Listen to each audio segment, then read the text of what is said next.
not fucked around again, right?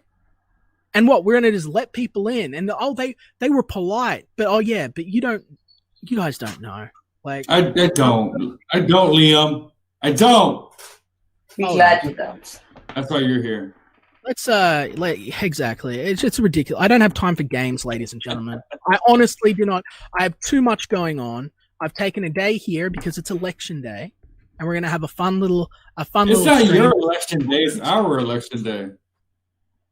Yeah. Well, it is. Your election day is the one that No, matters. your day is Felix Haas Appreciation Day. Our day. True. Yes, right. Please appreciate Felix, people.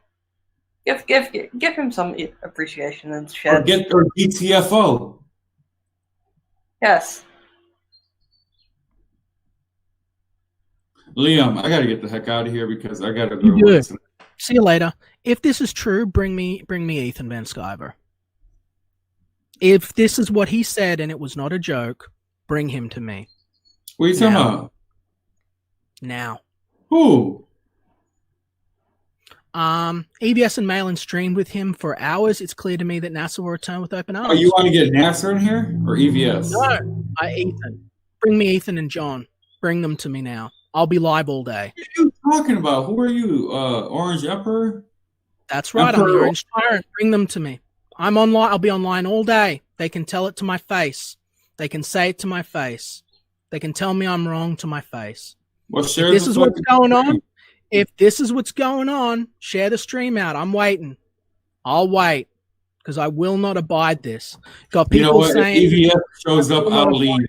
You know what? Yeah. If y'all can get EVS in here, I'll leave. Everyone does because we'll deal with this. I will not tolerate this. And I know y'all want me to leave. You're not in a position to say who is not confiscated? Sure I am. Sure I am. Welcome everybody to Afterlife with Nasser episode 20. We've got a ton of things to look at, and this episode is all basically based around this right here from Mr. Dongs, where he says, Nasser, just make a video with accompanying primary information. The stream was Cecil, Cyberfrog 675K, and the Sway plus Nasser stream to put the allegations in context and address them as concisely as possible. Blah blah blah. And so he just basically wanted me to talk about a few of these things here. I didn't pull up anything with the Cecil stream, honestly, because I don't think it's really that deep. But just what happened on the Cecil stream was I just thought on Cecil's channel I had to do edgy humor. It was a stream from August of 2018, and I made a joke about killing a cat. I did not actually kill a cat. It was just a joke. I was just using edgy humor on Cecil's stream. And if you look back at any of those streams on Cecil's channel with me, you'll see me act differently on his channel and say edgy jokes. That's really all I have to say about the Cecil stream. Was just I made a joke that people still sort of use against me, try to make it seem like I actually killed a cat, but it was just a joke.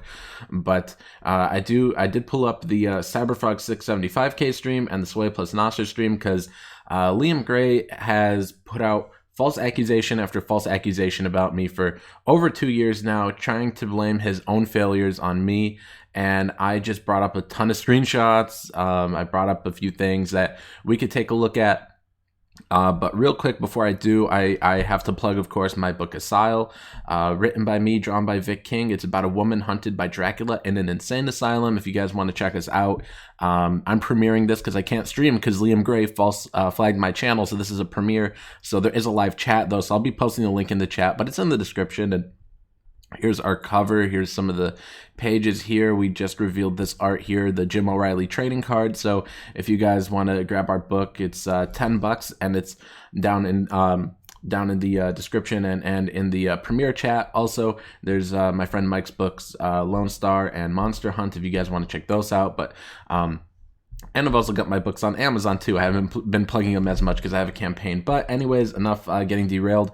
We will get right into this. So the first one I want to address here is the Cyberfrog 675K stream, because it's going to be a lot quicker than going through the Sway stuff, which all this stuff is completely fabricated. And I have addressed these before separately, but I guess I'd combine them all together.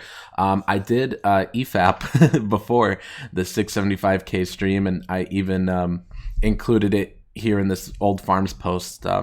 But basically, Liam We'll play it, but he goes off about an artist named David Jackson and says that Nasser, harassed him and called the hospital and stuff, and saying that I called the hospital hundreds of times and I harassed the nurses, and it's easily disprovable because, first of all, like I say here, I passed a background check 3 months ago. I have no criminal record. If you called the hospital hundreds of times to harass somebody and even harass the nurses, like he says, you'd be in jail for that.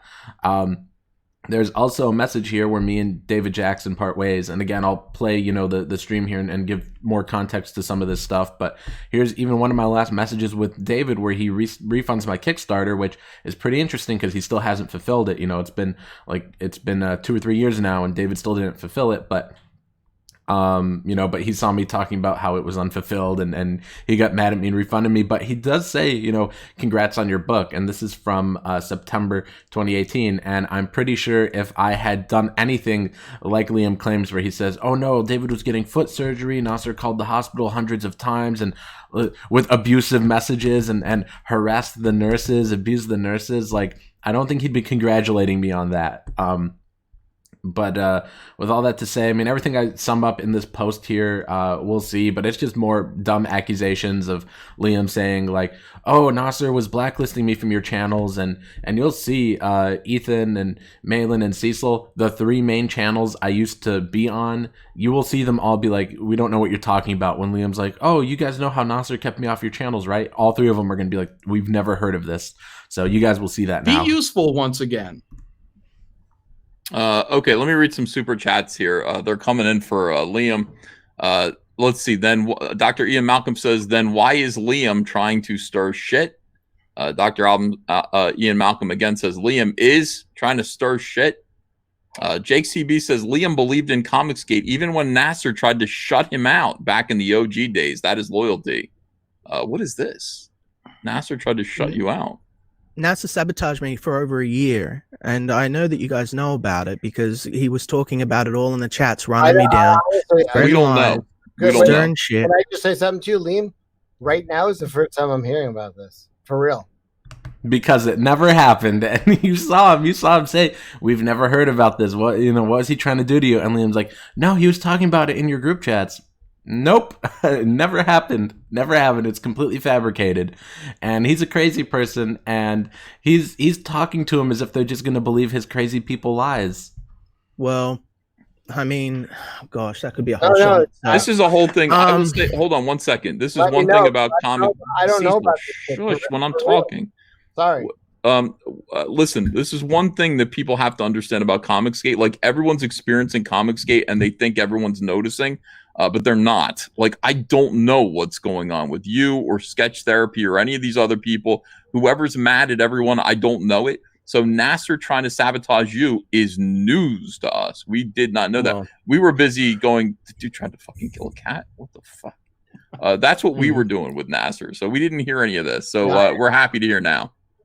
Well, I mean, it's a year of shit. It's a year of shit. But essentially, I mean, I know that in a lot of the back rooms, Nasser was giving me shit. I know that Tug. Look how Ethan just laughs at him like Nasser was in the back rooms. Like, nope, it never happened. But now he's about to say something interesting. He's about to say Tug showed me stuff.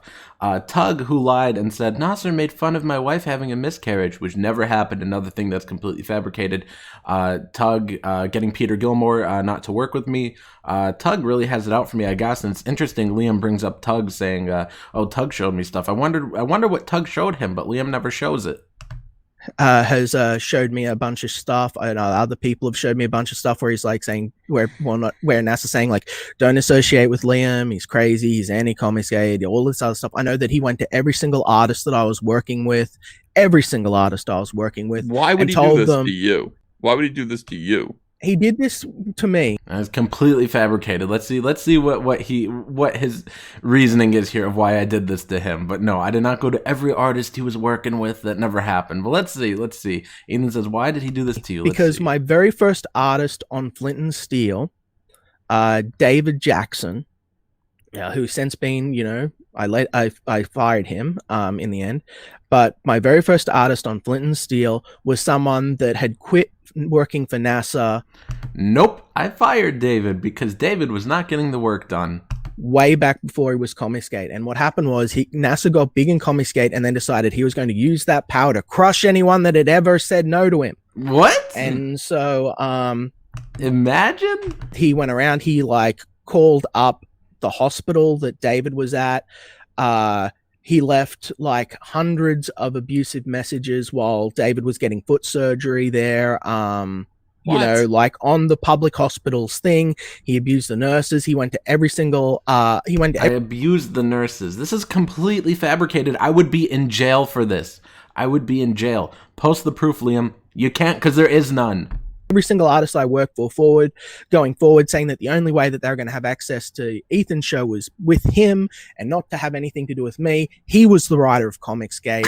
He was the only way through everything. Blah, blah, blah. A ton of shit. When my dog Punks passed away, my best friend of 20 fucking years, he passed away. He does not even have access to my Facebook group. He weaseled his way in through us. How would I get into your Facebook group? That's what doesn't make sense. He's like, he weaseled his way in. You would have to approve it. It's your Facebook group. Other people.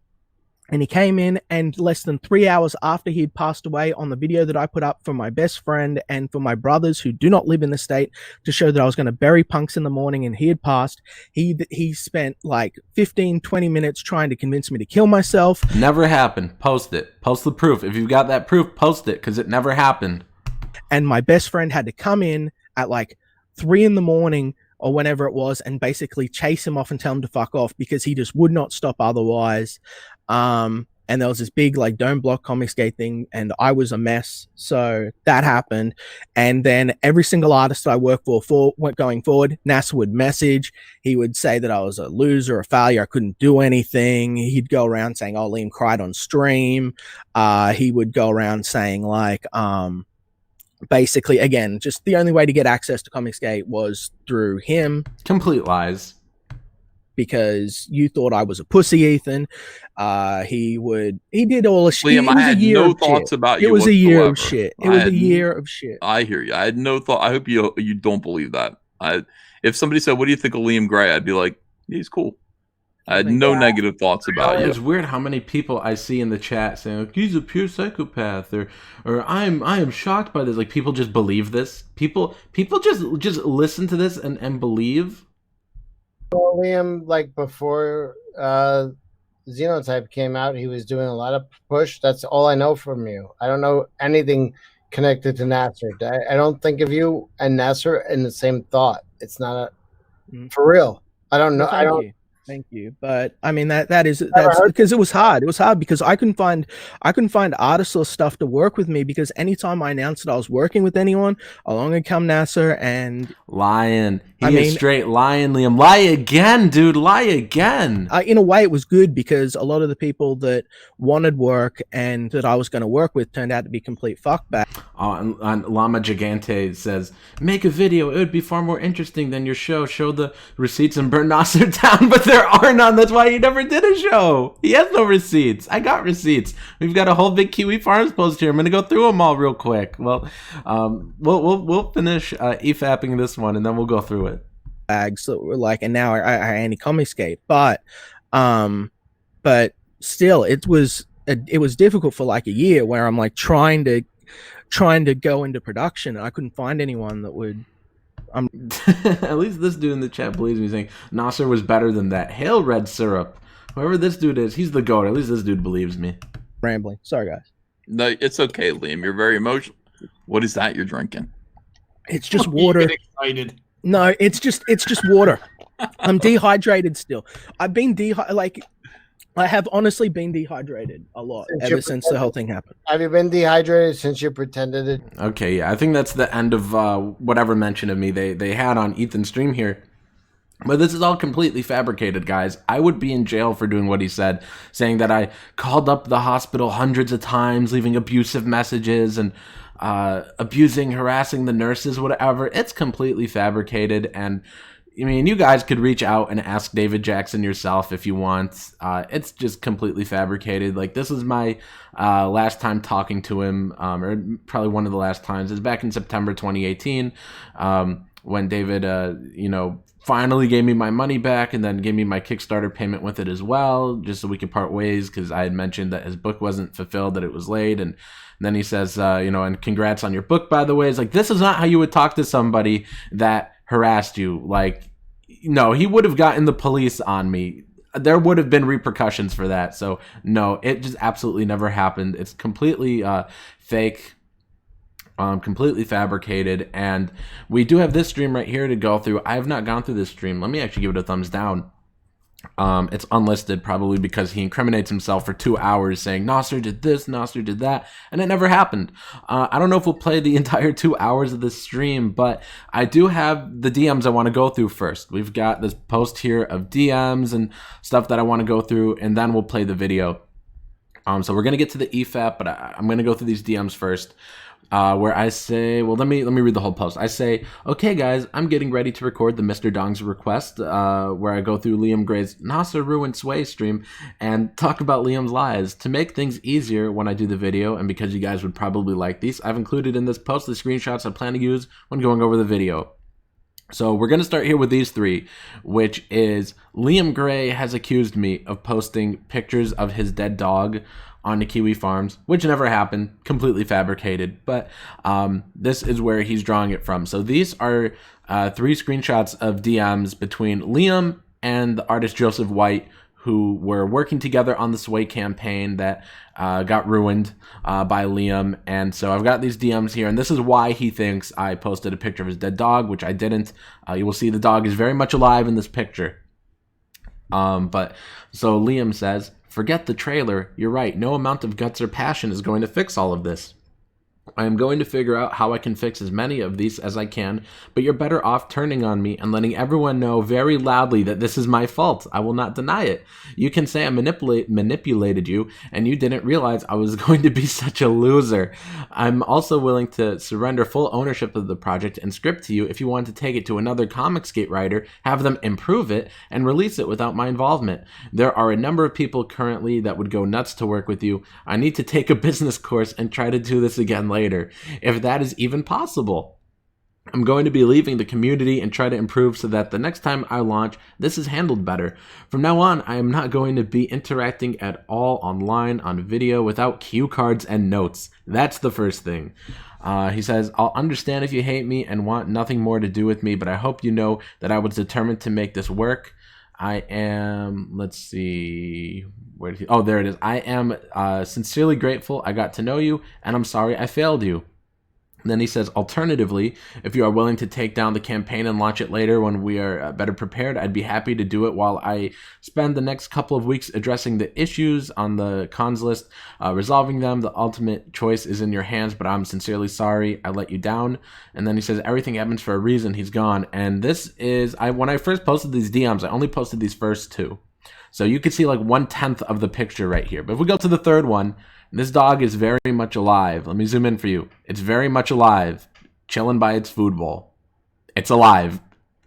There's no picture of a dead dog. And Joseph White says, I'm sorry about your dog. I really am. I think it would be best if you dropped off of the project. There is a message, a long one from you right now that is floating around. And on top of everything else, it would be best if you weren't attached to this. So this is why Liam accuses me of posting a dead dog picture, but the dog's alive. But let's see. I also say in the post, first time I posted these screenshots, I hadn't even posted the third one, so he was spurging about 1/10 of a picture that could be seen in the second DM. Following DMs between me and Joe are in chronological order, so you can see the timeline of Sway falling apart. Doesn't take long after following Joe before he's asking me about Liam and David Jackson.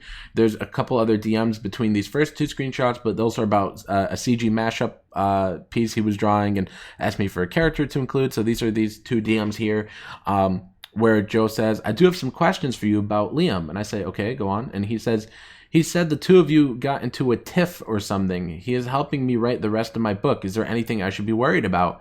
And I say, no. Looking back, oh boy, yes, there was a lot to be worried about. But I say, no, he just seemed kind of weird. And when he started working with an artist named David Jackson, who tried to scam me and who has an unfulfilled Kickstarter, I warned him and he started making weird excuses. I sent Liam a message the other day and he never replied. I was wondering what happened with David.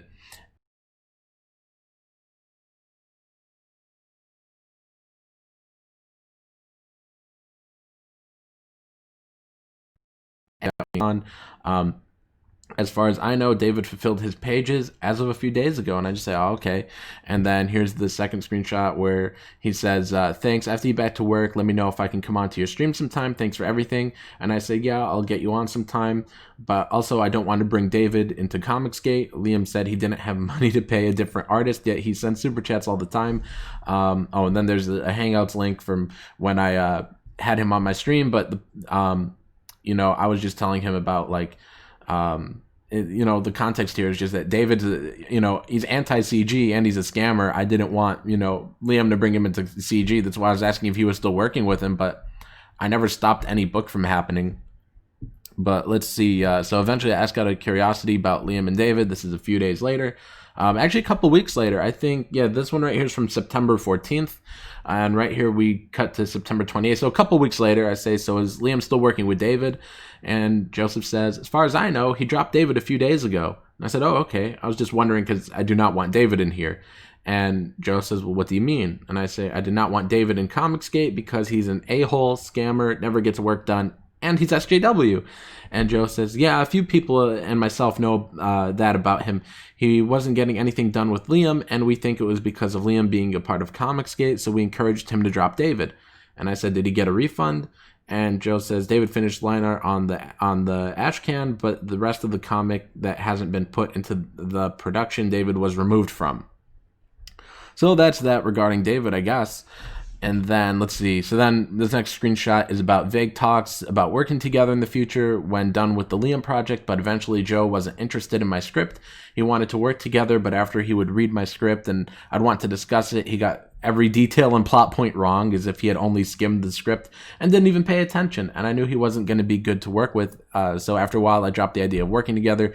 But this is the screenshot from September 28th of us talking about working together. He says, I can start to work on it for about another month to 2 months. And I said, that's fine. We didn't have a script we had agreed on yet, but he was just talking in general here. And he says, okay, write me something up and I will start laying it out in my free time. And I said, yeah, but like, what do you like drawing and what do you hate drawing? Because whenever I try to work with an artist, I like to know these things. And so I could, best tailor it to them. And he says, I hate drawing 10-page straight conversations of people sitting in a living room. I love drawing creatures, fantasy, Dark Crystal, Star Wars, weird sci-fi stuff. And so that was that. So then later, Sway launches and the writing is dumb. This is October 13th. And this is a panel. This is Liam's writing. Liam wrote, I don't know if you've ever been shot. Spoilers, it sucks. Guys, you gotta be kidding me. This is how he writes. I'm going to read this again to you guys so you can see the cringe. This is from Sway. This is Liam's writing. He says, I don't know if you've ever been shot. Spoilers, it sucks. This is cringe. And Joe's like, I didn't write it, man. I just draw stupid things. And I said, but yeah, but it didn't stick out as cringy to you? And I just said, sorry, if I sounded rude last night. I sent that later in the morning when I woke up, and I said, sorry if I sounded rude last night. I'll mention your project today on YouTube if I have time. And he says, thanks, man. It's all good. You have the right to your opinion, and that would be awesome if you could. And then later, Joe admits Liam changed the goal from 3,000 to 15,000. This is the big kicker here. This is why the campaign failed, because these two dudes, they're pretty unknown, all right? And when you're unknown, it's a good idea to go with the low goal. And by low goal, anything from 500 to 3,000 is definitely a possibility. And so when you're these two dudes and you have, 100 followers each, it's a really good idea to not ask for too much. Even if there's a community like CG that's funding books, there's no guarantee they're going to fund your books. There just isn't. Different books make different amounts. There's different audiences for different things. And just because there's a large group of buyers, it doesn't mean they're going to be interested in your book, especially when you're right out the gate. When you're right out the gate and it's your first book, there's no guarantee it's going to make any certain amount. Now, my first book did make $16K, but I got, very lucky that I made the connections I did.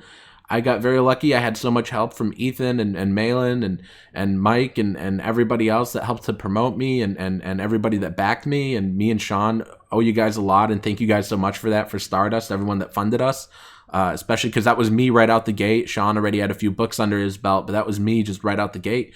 And when you're right out the gate, you don't ask for 15 grand. And they had the right idea because they were going to start with $3,000, but Liam changed it to 15 because Liam wanted to grift. And so Joe messages me October 13th, 5:27 p.m. 2018, October 13th, 2018, 5:27 p.m. says, do you think we are doing is wrong? Do you think what we are doing is wrong? And I said, I made the mistake of having little to no audience first. It worked out for me. Maybe it will for others, but did either of you have 500 subs? That's a good number to have before starting, because you do need people to know about it. I'd say, if you have 500 subs, you could go ahead and, start to fund a small book. And I don't think either of them had any subs at that point. And Joe says, I know. I have ran campaigns in the past. Liam has the wheel on this one. I had the goal at 3,000. He wanted it changed to 15. That's why it is unflexible. So Liam changed it from 3,000 to 15,000. And I said, that was a bad idea. Should have done 3,000. I know he wants to make money, but the profits will come later. And Joe says, I know I'm not doing this for profits. His sights are set high. I told him if this doesn't work, I am swimming to Australia to kick his butt. And I said, that sounds sketchy on his end. And Joseph says, after a long talk with him, he wants to push the project as much as he can. You can't blame the boy for being excited, but he will learn a few lessons if it falls. I don't doubt we will reach 10,000 at some point, but that is still stretching it. Well, they didn't reach 10,000, but the point is, you shouldn't be money hungry. You shouldn't be greedy. You shouldn't change it, make it 15,000 just to grift. You should ask for what you actually need to produce the book. And, if you make $3,000, you might not see profit, but at least you'll get the funding you need to print your book and to ship it. You sometimes you got to do that a few times before you can get up to 15 and make that money that you want. But next, I sometime around now is when I had Liam on my channel. Here's the stream. He pops in around the 22:52 mark. This stream's unlisted because I took down a bunch of my old streams. But if you guys want to go back and watch it, I mean, you just got to go to Kiwi Farms here and just click on this, and you can. But it's very interesting what happens next, because soon Liam's crying video happened, to which Jay Ishiro made a response video. And so when this campaign hideously failed and didn't raise 15,000 in the first day like Liam wanted, and they only raised like $100, Liam made a video crying. He was crying in this video, and he's like, I thought you guys were going to fund us and we were going to get funded in the first day, and CG doesn't care. And he was crying. Shortly after, he privated it, but not before Jay Ishiro could make this response video. Now, in the video, you can't really hear Liam talk because it's just Jay Ishiro giving his thoughts on the situation. But presumably, Jay Ishiro does have the original video downloaded. The original video is private now, not deleted, so maybe Liam can make it live for us to see. But if Jay Ishiro, if you're listening to this and you've got the original video that you clipped to put into this video you made, maybe release that. I think people would be interested to see what Liam had to say after his book failed. So this is a message right here that Joseph sent me, which is between Liam and Jay Ishiro, where he offers to pay Jay Ishiro to take down the video. Liam says, I would consider it a personal favor if you would be willing to take down the video. And Jay Ishiro says, Liam, I've been nothing but supportive of you. I've taken the time to answer your questions. I've shared private information about my past campaigns. Asking me to revise history and remove a video that much of my audience has said they found helpful, informative, and reassuring is really pushing it. Don't contact me again. And then Liam says, I would have been happy to pay you. I just feel it is embarrassing and hurting my project. I will not contact you again, and you have my apologies. And Jay Ishiro says, Liam, wake up. You are hurting your project. And he says, I am aware. I am currently trying to correct my behavior and run damage control. I had a moment of weakness. As someone who understands being lonely, a writer, and having doubts, I hope you could afford me this one act of kindness and charity. I'd be happy to pay you for viewers lost. I do not want to give anti-comic skaters more ammunition. I just want to point out here, first of all, it's very strange he would offer to pay him. But I want to point out here that in this whole entire thing, you'll notice I have not done anything to affect the campaign. You guys have seen the DMs where he tells Joseph White, it's all, Liam's like, oh, it's my fault, I admit it. He never brings up me. I'm never brought up in those first three messages to him. And I'm not brought up here in the video, and I'm not brought up in this DM. He never says, oh no, it's Nasser's fault, he did this, this, and this. Liam's taking blame in the DMs, but publicly he wants someone to blame, and he's chicken, so he blames me. Next, let's see, Aftermath DMs between me and Joe. So after he sends me that screenshot, I said, oh my lord, this guy gets a follow for this. I follow JH Hero, and Joe says, LOL, I'm not sure if I should break up with Liam publicly. And I say, well, you might as well at this point. And Joseph says, I should make him a response video and see if he will pay me to take it down. And that cracked me up, so I said, I'm dead, you should do it. And he said, Liam is uploading another video addressing everything.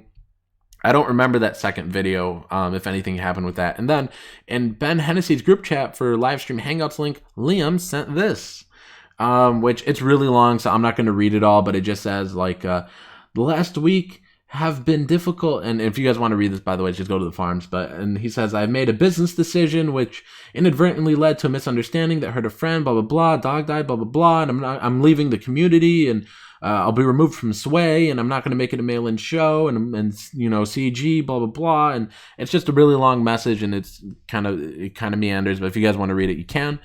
And next, and the final message we have in here is talking about Secret Comics Presents, which was my failed campaign from last year. It was me and Jason Robinson, but originally it was going to be an anthology with several artists before it became me and Jason. And I guess Liam got mad that Joe wanted to do a short story in the anthology, and so he went around telling Mindy Wheeler I stole his artist. So this is part of a conversation with me and Joe, where I said, and he told her I stole his artist. And Joe says, dude, this guy is insane. I took him off the Indiegogo and he flipped out. And I said, is talking about you, because as far as I know, we aren't, sorry, I missed the word. Is he talking about you? Because as far as I know, we aren't working on anything together until the 2020 anthology. And he says, oh, I thought you were talking about David or Donald. And then Joe says, I told Liam that you and I were going to do something down the road. And to which I said, all he said was artist. I don't think he was specific. And Joe says he doesn't know who the new artist is on Sway, so he probably thinks it's you. I mean, writer. But yeah, so Liam just he started to spurg out just because me and Joseph here were talking about potentially doing a short story for the anthology. And so shortly after this message here is when he sent me these messages up here. Those first these ones from Liam with the dog in it. So it's like everything I read you happened first, and then the three messages here, which include the dog dying. So you see through this whole thing, it is Liam hurting himself, and I hope I've made that clear enough for all you guys. I hope I've given you the timeline in a good manner. I hope I've explained things well to show you guys that throughout this whole debacle, I never stole anybody's artist. I never hurt anybody's campaign. I never blacklisted anyone, never kept anybody out of anything, never did anything to Liam, never did anything to David Jackson, never did anything to a cat. And I hope I've explained that well enough for you guys. And before we EFAP this stream here, which I have not watched this stream yet, although months and months ago, back in July when this happened, Mr. Dongs did give us the rundown, the cliff notes of it, and I read his cliff notes, so I didn't watch the stream. But before I get into the EFAP, once again, just gonna plug my book Asyle here about a woman who's hunted by Dracula in an insane asylum. It flows in and out between dreams and reality, and sometimes you're not sure what's real and what's imaginary. You're not sure what's real and what's dream. It's a really trippy book, really dreamlike, and German Expressionism is the art style that Vic's drawing in here. That's why the backgrounds you'll see are really distorted and trippy, and everything's strange in this book. And it's a really fun book. And for those that haven't seen it yet, of course, we've got our new art here on the campaign, the Jim O'Reilly trading card. Everyone that backs a physical tier will get this trading card. So let me scroll back up here. And of course, links in the description, and I'll be putting it into the replay chat when I premiere this thing. But let's get into the EFAP. Only took 34 minutes before we got into this one, but here we go. Greetings and salutations, true believers. My name is Liam Gray. I am the founder of Conquest Comics. I am the creator of Xenotype. And today we have a very special episode. We have an expose, a truth Truth. He says truth. This is not a truth. I just showed you guys the truth. So anything coming out of his mouth that does not say, "Hey guys, I'm Liam and I ruined Sway. I shot myself in the foot. I ruined my campaign." If he says anything other than that, he's a liar. Because I've showed you guys the proof. I went through all the DMs. Tear off the Band-Aid and get right to the sore, tender underspot. And with me today to get into these sensitive issues is your friendly neighborhood Spider-Man. Hello, Spider-Man. How are you doing? You're muted, Spider-Man. You're muted. You've got to unmute yourself. We won't hear your cutting quips. Liam, how you doing, buddy? I'm doing good. So everyone knows, Nasser Rabadi has been posting private DMs between my artist and myself from the day prior to my dog's death, and then the day of my dog's death, and photos of my dead dog on Kiwi Farm. So we're gonna Nope, that dog is very much alive. talk about that, and we're gonna talk about exactly what went down, detail by detail. I'm going to try and get as many people on who are fucked by Nasser as possible so we can make it clear why this piece of human debris is not welcome and why I was screwed around for nearly, a year? A year during the first year of Comicsgate. This dude's for insane. the sin of being an author. You could see it in his eyes. He's insane. Do you mind... Well, I guess we sort of have to say who you are, friendly neighborhood Spider-Man. Do you mind if we just use your original call sign? Yeah, you could do that. I mean, I got my mask on for a reason, but I'm cool with it. Exactly. So, with us here is Christ Energetics. Now, without too much sort of guiding or prompting or anything like that, because I don't want people to think I'm leading my guests. Would you mind recounting your previous experience with the Sway project, what happened, how you were involved, and any sort of basically just your take on things? Now, well, see, buddy, this is where I have to kind of revisit because it's been a while. It's been a long time. Yeah, I thought it was over and done with. When we were talking about all these different things back then, I remember this was even probably before you were working on your current project, right? Mm-hmm. Yep. So that was before Odie and all this stuff. So a lot of these guys on that come to the show, they might not really know anything about this time because this was probably like 2018. Mm-hmm. Give or take, 2017, Yep. 2018. Yeah, it was a busy year for me. So I was, I really do have some. Does this dude have anything to say? I'm trying to recollect what was going on. So, as far as I know, I remember. You could tell so much happened, and I was involved in so much because this guy could just recall it off the top of his head. He's not waiting to make things up. It's he's got so much evidence against me. For you having come to me, we were talking about doing some music for Flint and Steel at the time, and so we had been talking stuff. You were kind of showing me some of the stuff you're working on, and we were just becoming friends. And during that time, we both had been hanging around for about a year, so we knew each other from just seeing each other at Miller's and Ethan's streams. So it had been a while, so we had a pretty easy rapport. There was not, I think, we read each other for a while before that. This is so boring. I'm thinking probably by that time we were pretty much like talk about whatever, shoot stuff to each other, and I think we were both pretty well acquainted to the point where we didn't feel like the other person would lie or betray or trick. We had no reason to do that. There was no business. I don't know what he's talking about. As far as I knew, you and I were both just. What is the topic here? Kind of on the outskirts a little bit, but we were friendly with everybody, and we saw everything that was going on. So I remember you coming to me and saying, "Hey, I'm doing this other thing, this other project," and I guess that was the Sway project. And I was confused at first because I was like, oh, well, you're a writer, so obviously you're doing something kind of important. I mean, I read your stuff before, so I was like, oh, well, you're in charge of this, right? And then I come to find out you were hired on to do this work, or you were asked to do this, right? Yep. That's from my recollection. I'm just recalling from my. Yeah. You know, I don't want to guide. I don't want to guide you. I just want you to speak honestly about what you remember. He wants to guide I'm just him. remembering. I'm just kind of sitting back and going through that time period. So yeah, so you had come to the conclusion that you were going to write this. I read the script. It was a really cool script. I had no idea who you were working with. I knew he was an artist and that he had some ideas, and you were kind of helping him along from my recollection. So, I mean, my main point of view was that you were working on a project. You were invested in it.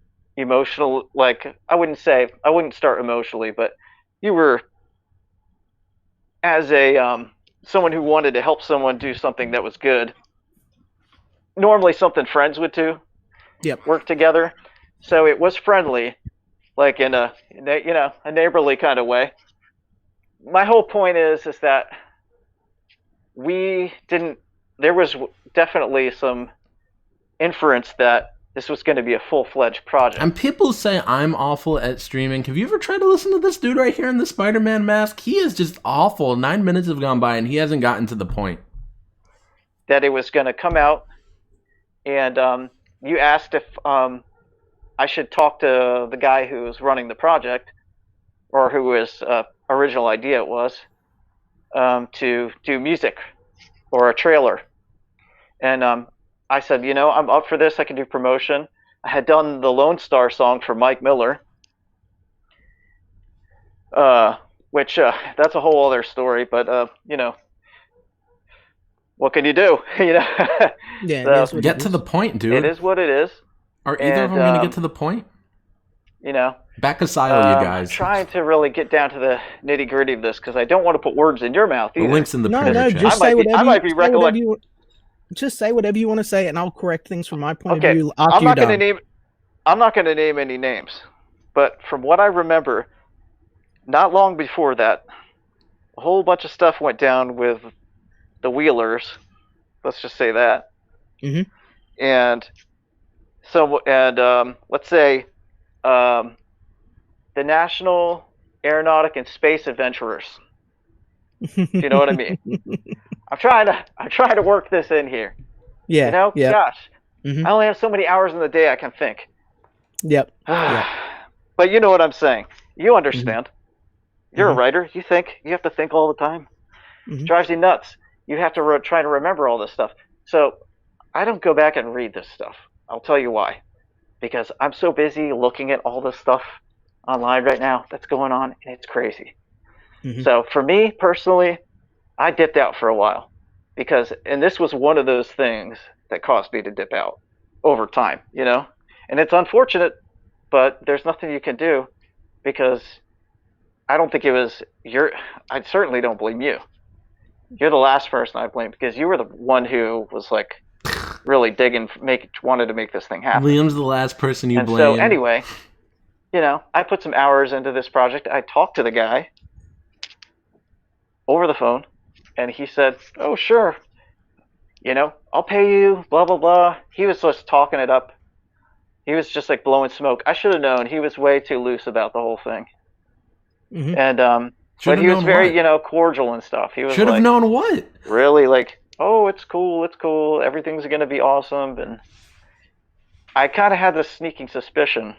So what's this got to do with me? In my head, I was like, this is like too. But what's that got to do with me? He's promising me too much. He offered me too much you? To do promotion. Tell us. And I felt like, okay, I should just take the guy's offer. He's offering me to pay me to do this. I should do it, to set a good precedent. As we'd find out. What does he think is fishy about that? This dude's saying he's going to pay you? What did he say? He's going to pay you $20,000 or something? Is that the fishy part? Like, what's he telling you? This guy had a habit of walking back. Not only walking back, but I think he's a shyster. That's my opinion. I mean, from my personal point of view, this guy, I don't think he was really serious at all. But I think he had the attitude that he could complete something, and that he didn't want to take the heat for not being able to complete it. So I think he was willing to pass the buck. Joe Ball in Liam's live chat says, "What are we talking about? I have no clue." He had done it. I heard that he had done it before. I don't think anyone knows. That after this period of time, when the project fell through. So the only thing I saw that came out of that project that was competent was based on your plot and your script. So I guess you think that script was competent? I got to remind you guys of. Let me scroll back to it. I don't know if you've ever been shot. Spoilers. It sucks. Like, that's competent. That's competent. That's competent to you, bruh. That's competent. But integrated. Let's just say the integrated plot and script. I saw them together. I saw the thumbnails and the artwork. I saw it come together. I kind of understood what was going on. Wait, so he's saying the artist was a scammer, but now he's like, oh yeah, I saw the thumbnail, saw the art, saw it. So what is the artist's fault here? I don't know. And I could see that you were helping him tremendously. You were probably like 60% of the. That's probably I'm probably underestimating how much value you were adding to the project. Because we got Vinny Art lying about me saying Nasser being a creep again. What a moron. I had Vinny on my channel before anybody else ever had him on. I was promoting giving him a sense of direction and story and character development and that kind of thing. I think he was not doing that stuff. I don't think that was, maybe it wasn't his intention, but I don't think he was at that level where he was in this frame of mind where he was writing and fleshing this out. But for you, I could see that it was a normal part of your development, your style, your work ethic, all that stuff, It's basic for you, not basic for everyone else, but basic for Liam. Yeah. And I knew from writing your stuff, and I even helped you edit stuff at a certain point, and we were just having fun, just doing those edits, those little riffs, the stuff you would put into a promo trailer, right? Yep. So I remember going through that stuff, and then we were talking about it with Flint and Steel, and and we did that with your Esper story at one point. Yep. So with the Xenotype stuff. So like for me, I understand the way you think in terms of your work ethic, and you like mull things over and you go over and over stuff. You put a lot of work into it. Yeah. But for you, it's basic because it's for you. That's your basics. That's like the baseline of effort you're going to put in. So I think anyone saying anything negative about it is probably lying, or at least they're ashamed of what they did and they don't want to fess up to it. So that's what I remember. I know I'm going to let you go from here and take it from there. So this dude had no helpful insight. It was just like 10 minutes, maybe more. This dude just rambling. Is it safe to say? Is it safe to say that we were former acquaintances? Internet acquaintances, friends. You and I. I was. Well, this is what happened in regards to you. I was, asked to find someone that could do a trailer. I said, I know the guy that did the Lone Star home music trailer. We're pretty good buddies. He'd probably do it if you paid him. Do you want me to send it over to you? And then I did so. I contacted you. He said yes. So I contacted you and sent you over. He offered you a substantial sum of money, much more than what I actually initially expected, which is great as far as I was concerned. It was about double what it would be, probably. Yeah. And then he failed to provide you with a contract, insisted that he would provide the contract in time, and then ultimately when you provided the trailer, he did not pay you. He used the trailer, featured it for how long? Like 2 weeks or so, was it? Yeah, I think we put about a week and a half, 2 weeks. About a week and a half, 2 weeks. Yeah, pretty steady amount of work. Without any payment whatsoever. Correct? No down payment. Nothing. Let me tell you how this works in the AV. Give me 1 second. You continue on. I'm gonna give me a sec. I need to get a drink. Sure. Sure. So we'll just wait for him to pop back. I've got some other people that I'll be bringing in later on, but we'll just recap what had essentially happened with me.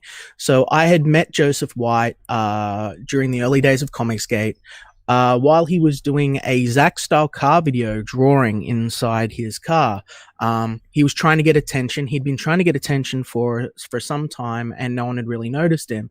And at the time, we were in the stage of the movement where the guys were like, it was still very, very early on, and the guys were sort of too big to be giving attention to all of the new guys coming in. Yeah, so right. I was going around and I was sharing out the stuff of the smaller guys, the smaller creators, and I was trying to sort of network and get people together, because at that time within the movement, I was under the impression that we were all basically an unofficial company. You know, we were all doing the same things. It was us versus the social justice warriors, right? It was us versus the mainstream, the dinosaur comic book industry. That was my understanding. So I was basically building friendships, rallying people together, encouraging new creators. I had come across Joseph White in his car, and I popped into one of his live streams where there was like 2 other people, and I was encouraging him. He was drawing like an ibis looking thing. And I said, that's really cool. Would you be interested in doing like a pin-up or something for Flint and Steel? I'll throw you some money, and so he contacted me. We talked back and forward. It turned out that he and I were both friends of Five Iron Frenzy. I toured a bit with Five Iron Frenzy back in the day, so like I was like, yeah, I love Five Iron, and I learned that he was another Christian. And at that point in my life, I didn't have any other Christian friends within the comic book community besides the fellowship in Mike's within Mike's like circle of creators. Like up until that point, pros and other people within the comic book industry had only mocked me for my religion, so it was something I'd kept very much to myself. Almost 20 minutes in, he still hasn't said what I did. And so I thought, oh, cool, I've got this guy. He's a Christian. He sort of vibes with me. Like, I'll help him out. And I thought, I'll help him out. I'll give him some work. So I said, hey, do you want to do this? And he said, oh, not really. I'm looking to do my own book. And I said, oh, good luck with that. And about 3 or so days of talking, of just being friends, as I did with pretty much anyone who messaged me back then, which you can ask anyone. I was trying to be, cordial and friendly with everyone. After about 3 or so days, he talked me into doing development for his project. And I said, all right, well, we'll do this properly. What do you want to do? Like, I'll come on, you send me a contract. I'll take like 30%. I'll do the development and stuff for you, and I'll help you out.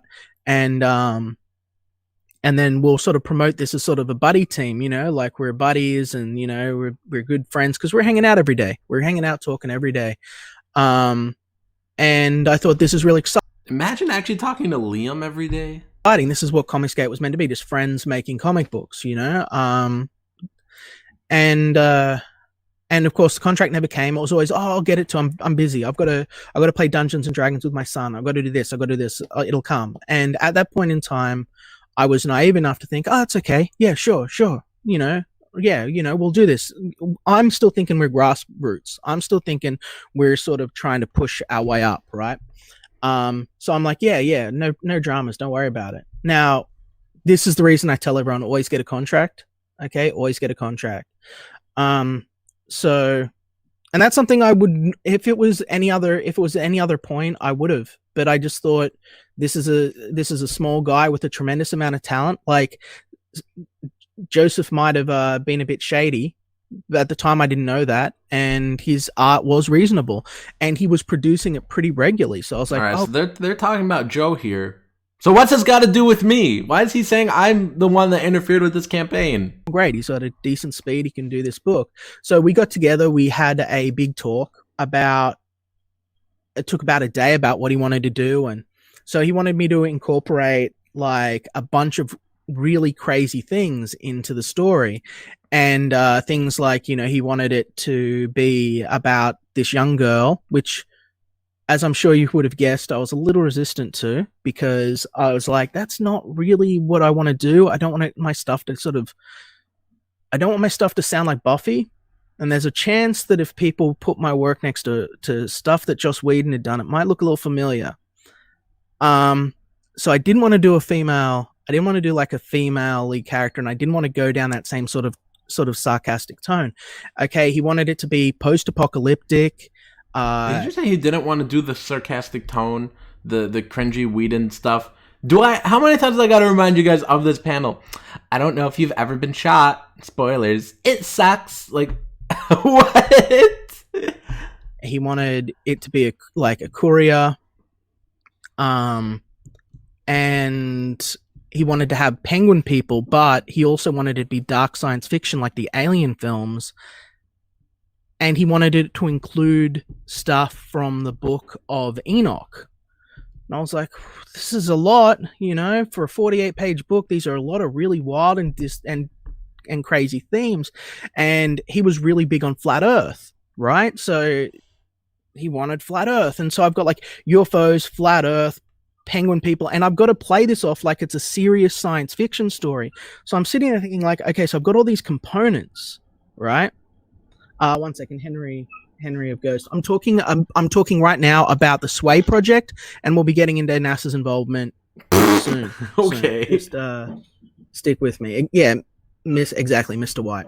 So just get to the point. So I thought I've got all of these crazy elements. I'm like, okay, how do I tell a story that is a dark science fiction story, which is what he wants, that's essentially about penguin people and like a little teenage girl with a robot arm? Like how are people going to take that seriously?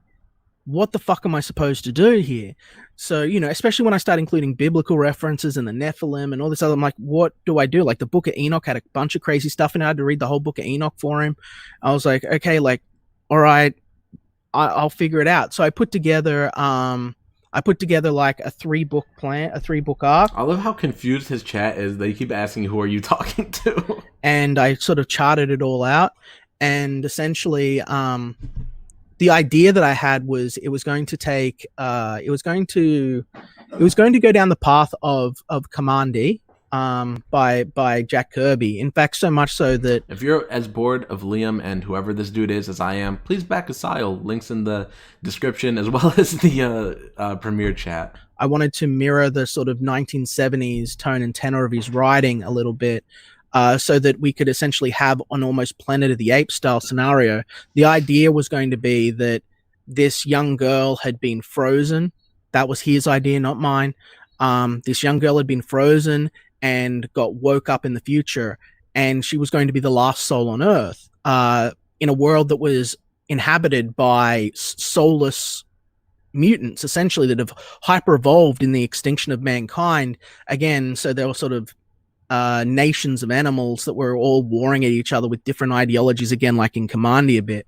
And it was meant to be her being a courier. I sort of tethered into her being a messenger, and the religious themes were her journey. She was going to be the sway between the forces of hell and earth, the deciding factor, the last soul of humanity. When she passed on and moved on, there would be apocalypse. I made the arm that she had the product of her arm was severely frostburned when she was frozen, and so the soulless sort of demiurge that was leading the penguin people had melted down the lance of Longinus and forged it into a cybernetic arm to essentially turn her into a weapon against God. That was their plan, say 25 minutes in and I have not interfered with Sway yet. Satan and Lucifer had conspired to. It was sort of higher concept stuff about salvation and principle, right? That's what I was trying to do. High concept. Liam, and wait, yeah, bro. Are you saying you didn't do anything? Yeah. But anyway, we're exactly. Well, my point is I remember making that trailer, and that's all it was about. Mm-hmm. Everything you just talked about right there, all that stuff was, just like you do a page layout, or you do a 5-page layout, or a storyboard. Everything, that's the basic thing. Let me tell you too, when it comes to doing this, the reason I don't do the promo work anymore is because what you have to do all the time. When you're like making changes for each page and you have to go back in the editing process. Well, with music and film, you have to do that, but like it's amplified times 1,000 because you have to do it in like a short amount of time. So you lose like tons of sleep, like in a very short amount of time. and you have to do it. And if someone nitpicks, hey, I don't mind nitpicking. I can handle it. I can handle the change. I can handle this stuff. It's fine.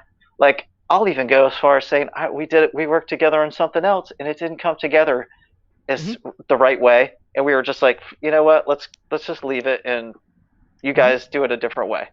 And you know what? It worked out great. Exactly. It worked out great. There's a certain level of professionalism and just respect. But anyway, so speaking of that, let's continue the story because I don't want to keep people here forever, right? So essentially, what happened was I started noticing that there were issues, right? He did about 2 or 3 pages relatively quickly, and I thought, awesome, great. I noticed that on the first page he didn't actually follow my script. He actually cut out. Bruh, get on with it. He cut out a panel, and when he cut out a panel, it sort of affected the. It affected sort of the comedic beat of the page, where, you know, I kind of have like a pretty subtle sort of.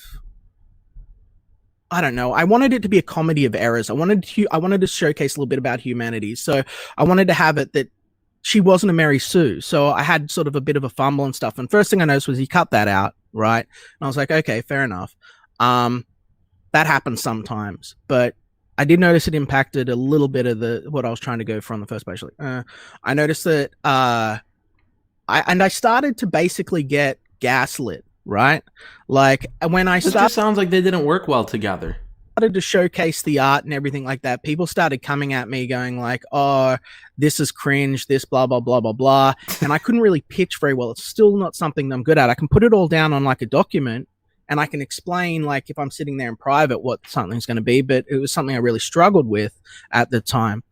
And so I noticed that other people started to basically, they saw how, when I started showcasing his art and stuff, other people saw how good Joseph was as an artist, and they wanted to steal him away, one of which was Nasser, who at the time was going, Nope. You guys have seen the DMs, and if you're tuning in now, you could go back and look, because we talked about not working on anything together till 2020 when we were going to work on a short story together. That was what we talked about, was, you know, maybe we'll do something in a short story collection that I was planning to do. And you've even seen the messages where he said something about like, well, I could start it in a few months. You know, when he's done with Liam's stuff, he's like, you know, I could start in a couple months. So if you guys missed it, you guys could just, you know, go back to where I'm looking over the DMs, or you could go to Kiwi Farms here and look at the post here where I showed all the DMs, whichever one you want to do. But you guys have seen it. Me and Joseph were never working on a book together, never tried to steal him. I even had Liam on the channel to talk about the book. Liam never mentions me stealing him in any messages with Jay Ashiro or in Ben Hennessy's group chat or anything he sent people. Never mentions me till now because he wants somebody to blame. Around telling everyone, if you want access to Ethan's platform, the only way to get it is through me. Show me where I said that. Show me the DM. Right? So if you want to associate with Liam, I'm the writer of Comicsgate. That was Nasser's line. I'm the writer of Comicsgate.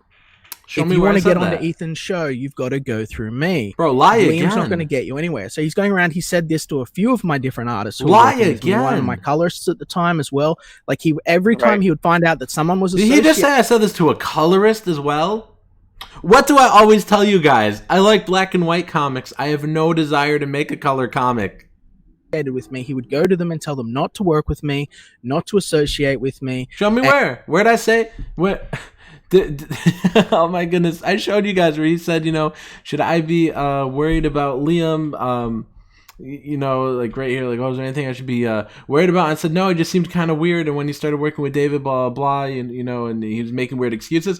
But he said, you know, I have a question for you about Liam. He said the two of you got into a tiff or something. He's helping me write the rest of my book. Is there anything I should be worried about? I said no. I never said stop working with him. I just said he was weird. So it's easily disprovable. And basically the only way to get ahead in Comicsgate was through him, because it was only through Ethan that anyone could succeed. And that Ethan thought I was a pussy. Ethan didn't want to have me on his show. Ethan didn't like me. All of this other stuff, right? Which we know is not. Where's the proof, though? Where's the proof? Post the proof, like I'm doing. I'm posting proof. Never true. Well, God, I hope. So, no. Oh, come on. No way. No way. I've heard Ethan compliment you before, and a very concrete way. But hey, let's face Yeah. it. So There was a hierarchy at one point. So this was also confirmed by guys like Yellow Flash, like Tug. This has been confirmed on Ethan's What did they confirm? Where is it? Show us the proof then. If they confirmed it, where's the proof? stream himself. Yet this is something that by Tug, but this is something that, gosh, I'm getting off the point. Let me stay focused. Oh, he's trying to think up more lies. You could see it live on the air. He's like, oh, let me think up some more lies. No, he's never showed any proof. Tug and Yellow Flash never showed any proof. I've showed proof of Tug and Yellow Flash getting an artist to quit on me. They've shown nothing about me. It was a long time ago, guys. This is something. He spurgs about me for 2 years, and then he's like, oh, well, it was a long time. I don't really remember it all. That was persistent and not something I just experienced. One of the people that was involved in this was Jay Ishiro and Jay Ishiro, let me tell you guys about Jay Ishiro. He offered me both of his books for free. I said no. I paid $35 to buy both of his books. I've had him on my live stream at least 4 different times. I've had him on a writer's room stream before. I've had him on random streams. He would ask in the chat to come on. I would let him on. I had no problem with him. I bought both of his books. So I don't know what he's trying to say about Jay Ishiro. Jay Ishiro and Doc Wright, right? Not Doc. I don't even know who Doc Wright is. I think I blocked him because he was being weird in a chat once or something. I was like, you know what? I'm just gonna block this dude because I'd block weirdos. Never did anything to Doc Wright. Doc Wright, who is now Buddy Lord, who's currently holding the Sway project and developing it. These guys would repeatedly gaslight me. They would call me into question. I was like, I'm having a problem writing a synopsis. Oh no. Okay, so is he saying? Wait, I'm getting confused here. Did he say I did that to those guys, or did he say those guys did it to him as well? Because those guys, nope, they didn't do it to him as well. I mean, they just, Liam put out his video and Jay Ishiro did a response to it. He didn't do anything to you. He just did a response to your video. Because I've got to write this huge convoluted thing, which is like, how do I write it in such a way so that the average person is gonna look at this and think, oh, this isn't just insanity, right? Like, how do I essentially sum it down to just a few lines? It was something I was really struggling with. And so they were sort of talking about that, and I was taking advice on that because I was like, I'm not a copywriter. Right, like I write character and arcs. Right, like I'm not a copywriter. This is so it's not something that I'd had a lot of experience. He's like, oh no, I can't write a pitch. I'm used to writing character. I've done articles, I've done reviews, I've done comics, I've done books, I've done animation, but I had not done just a tiny blurb that encapsulates the whole thing. Right. And at the time, of course, anyone who understands my creative process understands that when I sit down to work, I build a big story web, right? So the whole way I think changes while I'm in production mode. So asking me to sort of convey this much when I'm thinking out here is hard sometimes. Oh, shut up. But anyway, so because I was taking advice from those guys, publicly, it was seen as I was incompetent. And that was a narrative that was trying to be funded, that was trying to be sort of pushed around at the time. Now, essentially what had happened was... So Liam's saying, I'm too smart to pitch my book. Is that what he's saying? He went to launch, right? I'll just skip ahead a bit. Actually, no, first Jay Ishiro approached me and about numbers, because I'm going over the numbers here, and I need... If the artist is going to be taking how much he says he wants to take to do the book, we need to make at least $15,000 to produce this book with printing and everything and shipping, and that's how much we're going to need to do, right? And I don't want to take any money from anyone, so I said, Yep. We've seen it. I showed you guys the DM where he's like, we were going to do $3,000, but then Liam wanted 15 and he was excited about it, and nope, Liam wanted 15 so he could grift. Now he's changing it. He's changing it to, no, I needed that much to pay the artist. If he knew he needed that much to pay the artist, why wasn't the goal $15,000 in the first place? Jay Ishiro at the time was like, how did you do it? Because he was DMing me. I was like, how did you do it at your price? I don't understand the business side of this. The numbers don't check out, no matter what I do, the numbers don't check out. And he said, oh yeah. Well, maybe you're just stupid. you've just got to launch on Kickstarter, and then you'll make a bunch of money from your Kickstarter, and then you keep a bit of that money, and then when you launch on your Indiegogo, you fucking, you know, use the extra money from that to be able to fulfill both of them. And I was like, I don't think that's legal. I don't think that's legal, dude. No. And then, can't do that. And then, I mean, you could do it, but it's not a good idea. That made me an enemy of Jay Ishiro. Even though that was all in private. I was just like, dude, I don't think you can do that. Like, I don't think that's what's meant to happen. Yeah. So I was like, how do your numbers check out? And he even showed me his numbers. I said, dude, you can't do this. Like that's not how it works. You know, like, your numbers are the same as my numbers. In fact, my numbers were a little bit better because at the time I'd be contacted.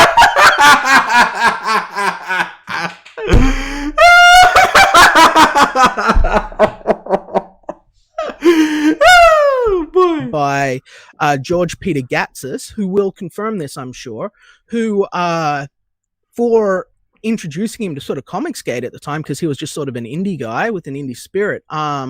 He said, I'll help you out. I had previous printing experience. So he'd sent me through a bunch of data on working with trade printers and stuff like that. So I'd had a really, really good printing deal. And still, for what the artist was saying, how much he was going to take, I was like, I can't do it for less than this. What the hell are we supposed to do, right? What did this artist want? Like $2 million? Like what? What could he possibly have wanted? And so basically, as everything continued from there, things, again, I started to notice things were shady. Like he wasn't doing the art as regularly as we should be. We were meant to launch with at least 5 to 8 pages on the campaign page. And then one day, he tells me that I've been talking to Renfamous and all of this other stuff. I was like, dude, Renfamous is bad fucking news. Yeah, I was like, Renfamous is bad fucking news. Why the fuck are you talking to Renfamous? Right? Because this is the early days of Comicsgate. And he says, me and a couple of the guys. I'm in the title of this thing, and they've talked about me for 30 seconds. Which I assumed from previous conversations he meant Nasser, right? Because that's who he was referring to in previous instances when he was talking about the guys, and Edwin, right? People who he was in contact with. He'd been talking, he said, she's not that bad. She just misunderstood all of this. I was like, no, I don't want anything to do with Renfamous. I don't want anything to do with that. That was my first, that was like my second big like red flag. I was like, no, you know? And on top of that, in addition to being behind on the pages, he was meant to be coming on promotional streams with me, which had just begun. So all his problems are with the artist. None of them are with me. I don't understand this. Why does he think I sabotaged him? Where's the sabotage? Where's the blacklisting? Where's the proof for any of these accusations? And he never did that, didn't he? He did that like even one time. Yeah, and maybe one time, like 15 minutes. It was like and he didn't show his face or anything like that. And he told me all of this stuff before we're going in, how things were going to be done. I was like, yep. And then that's not how they were done at all. So at this point, I'm starting to get worried. Then my dog starts to get a bit sick. Punks, who I'd had at that point for 20 years, who was my best friend, right? He'd sit next to me all the time when I'd write. When I was a teenager on the road, he was with me. Like, he was the only constant in my life. I love that dog like he was my son, right? He's not just a dog. He was the only thing that was with me that whole time. Yeah. I remember. He got sick. Yep, he got sick and he was going to die. And I was given a very short period. They said about 2 weeks, right? And to make peace, he could go tomorrow. He could go in 2 weeks, right? And there was nothing that could be done about it. I'd had him in a wheelchair up until that point to keep him going, and he was happy and everything. But it was going to happen. It was going to happen, right? And so I started to get really sort of beaten down. I got these guys coming at me on social media. I've got all these gay ops, people trying to sabotage me, gaslight me, make me question my sanity, make me question my abilities as an author. Even though, again, at that point, I believe I'd been published in multiple different sources. I've on multiple different formats. I think it was about 12 or 13 years at that point. So 12 or 13 years being published, and he couldn't come up with a pitch. I thought these people were my friends. I thought we're all in this together. You know, I was naive and I was foolish. And I thought we got to push up. And I believed in all of it. I believed in the cause and that we're all fighting social justice together and we're going to make a change because I'd seen how it had hurt people. Okay. And then essentially, I started like freaking out. I was like, I need time to deal with my stuff. Like, I need time with Punks. I need to just get away from this.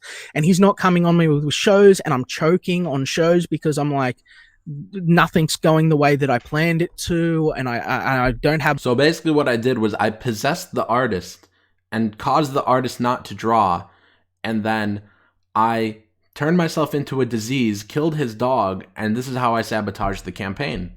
My guy there that's meant to be like talking about the art and stuff. We didn't. Also, don't forget to back a style. Links in the description and the premiere chat. Have 5 pages of art, and of course he'd launched the campaign. This is the other thing. He launched the campaign while I was asleep in all lowercase and none of my writing on the page. It was all just stuff he'd written basically, and it was all in lowercase. And then he put all of the tiers in lowercase. And this is all lies, Like you saw it yourself, guys, where the artist said like Liam changed the goal. You know, it was Liam's in charge, and this dude is a complete liar. What is he saying? That the campaign was just put together the night before, and then it just launched, and he had no idea about anything that was on the campaign. Like, no, that's a complete fabrication. When I woke up, I was like, why have we launched? What the hell? And you've got it on a goal, which means that even if we don't fulfill, you take all of the money. And part of my terms of agreeing to work with you was if we do not fund, we give the money back to the community. Right. That was the fucking deal. And if you don't believe me, because Nasser's going, oh, it's a grift. That's one of the things now. Nasser's over on Kiwi Farms going, it's a grift. Liam said put up to 15,000. That's a half truth. Yeah, I said put it up to 15,000, but I also said if we don't reach that, we've got to give everyone their money back. Right? Yeah, it had to get funded. That was part of the whole reason he was offered money. Yeah. Yeah, exactly. That was the whole pretext. That was the whole pretext for doing the project. Is that exactly?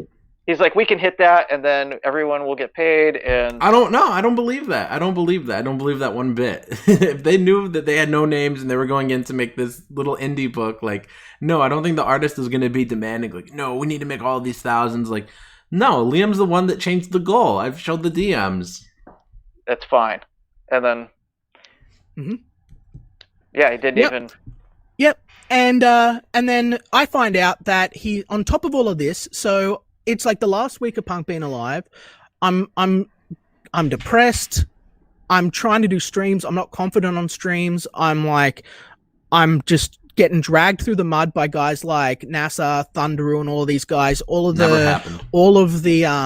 All of the sort of Jesus campaign guys have started turning on me at this point for not turning on Ethan and not turning on War Campaign, which I'll show a bit of evidence of in just a little while, so you guys know I'm not just blowing smoke about. Okay, I can't wait for him to post his evidence. That there was an active attempt to sabotage me for choosing to not betray Ethan Van Sciver and spread lies about him, and choosing at the time to not go to war with Sketch Therapy on behalf of Jesus Campaign, because they wanted me to be like Jesus Campaign Sketch against War Campaign, right? So essentially, so what does Jesus Campaign mean? Because I've been on Mike's Bible stream like once. Because of that, I've got shit coming at me for all sides. Punks is going, and then I find out, and I don't think Mike had any campaign against people, that Joseph doesn't have one unfulfilled campaign. He has like 2 or 3. And when I find that out, I'm just like, I don't know what the fuck I'm supposed to do. So Joseph having unfulfilled campaigns means Nasser sabotaged him.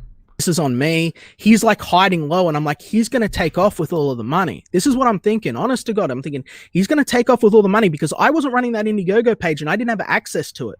No. Okay? That's a complete lie. You can. Because I used to have access to the Brutus campaign, even though it was made under Donald's account. We used to have both of our accounts hooked up to it. And that's something you could do on Indiegogo. When you go into the settings, there's an option, I think it's called like team members or something along those lines or whatever. And if you go there, you could put in their name, their information, their email, and they'll be able to access the account. They could, or the project rather, not your account, but the project. They could edit the project. They could see all the background information. So both of them could have had the same access to the same project from different accounts. He's going to take off with all the money and leave me holding the bag.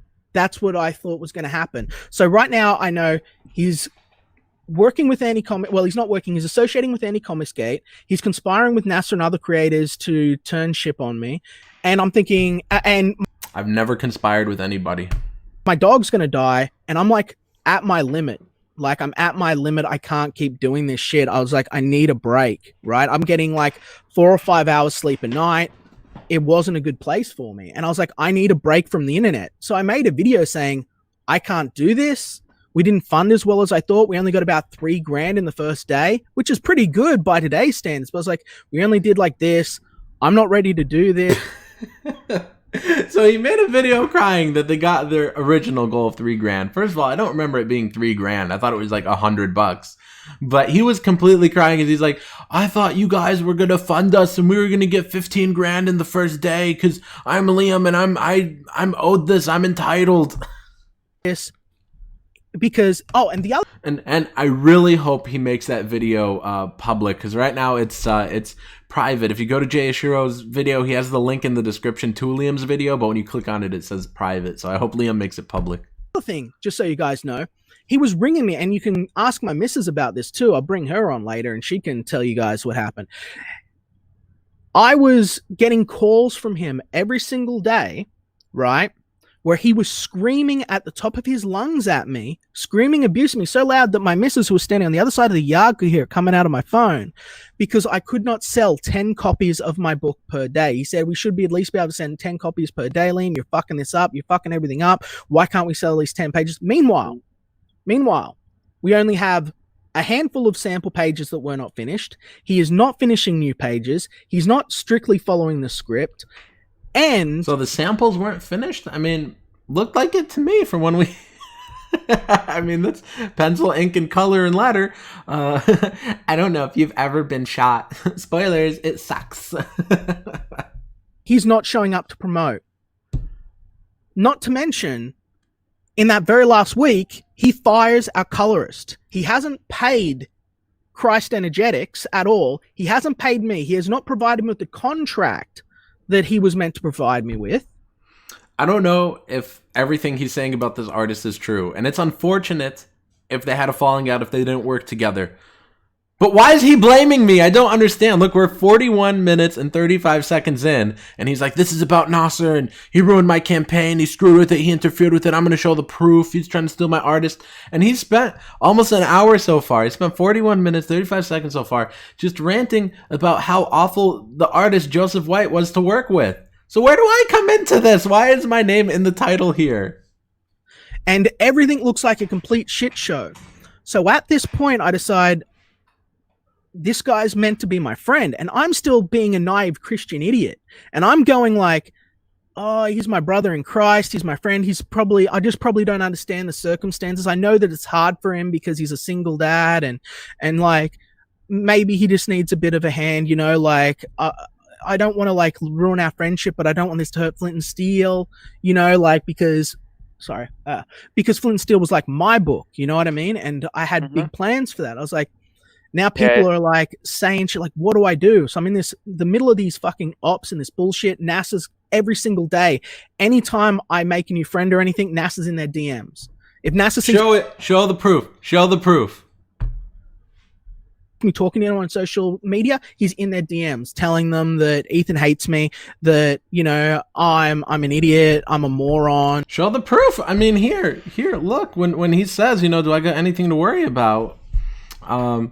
Look, he says, I have a question for you about Liam, you know, should I be worried about anything? He said, you guys had a tiff? I said, no, he just seemed kind of weird. That's what I said. I said, no, he seems kind of weird.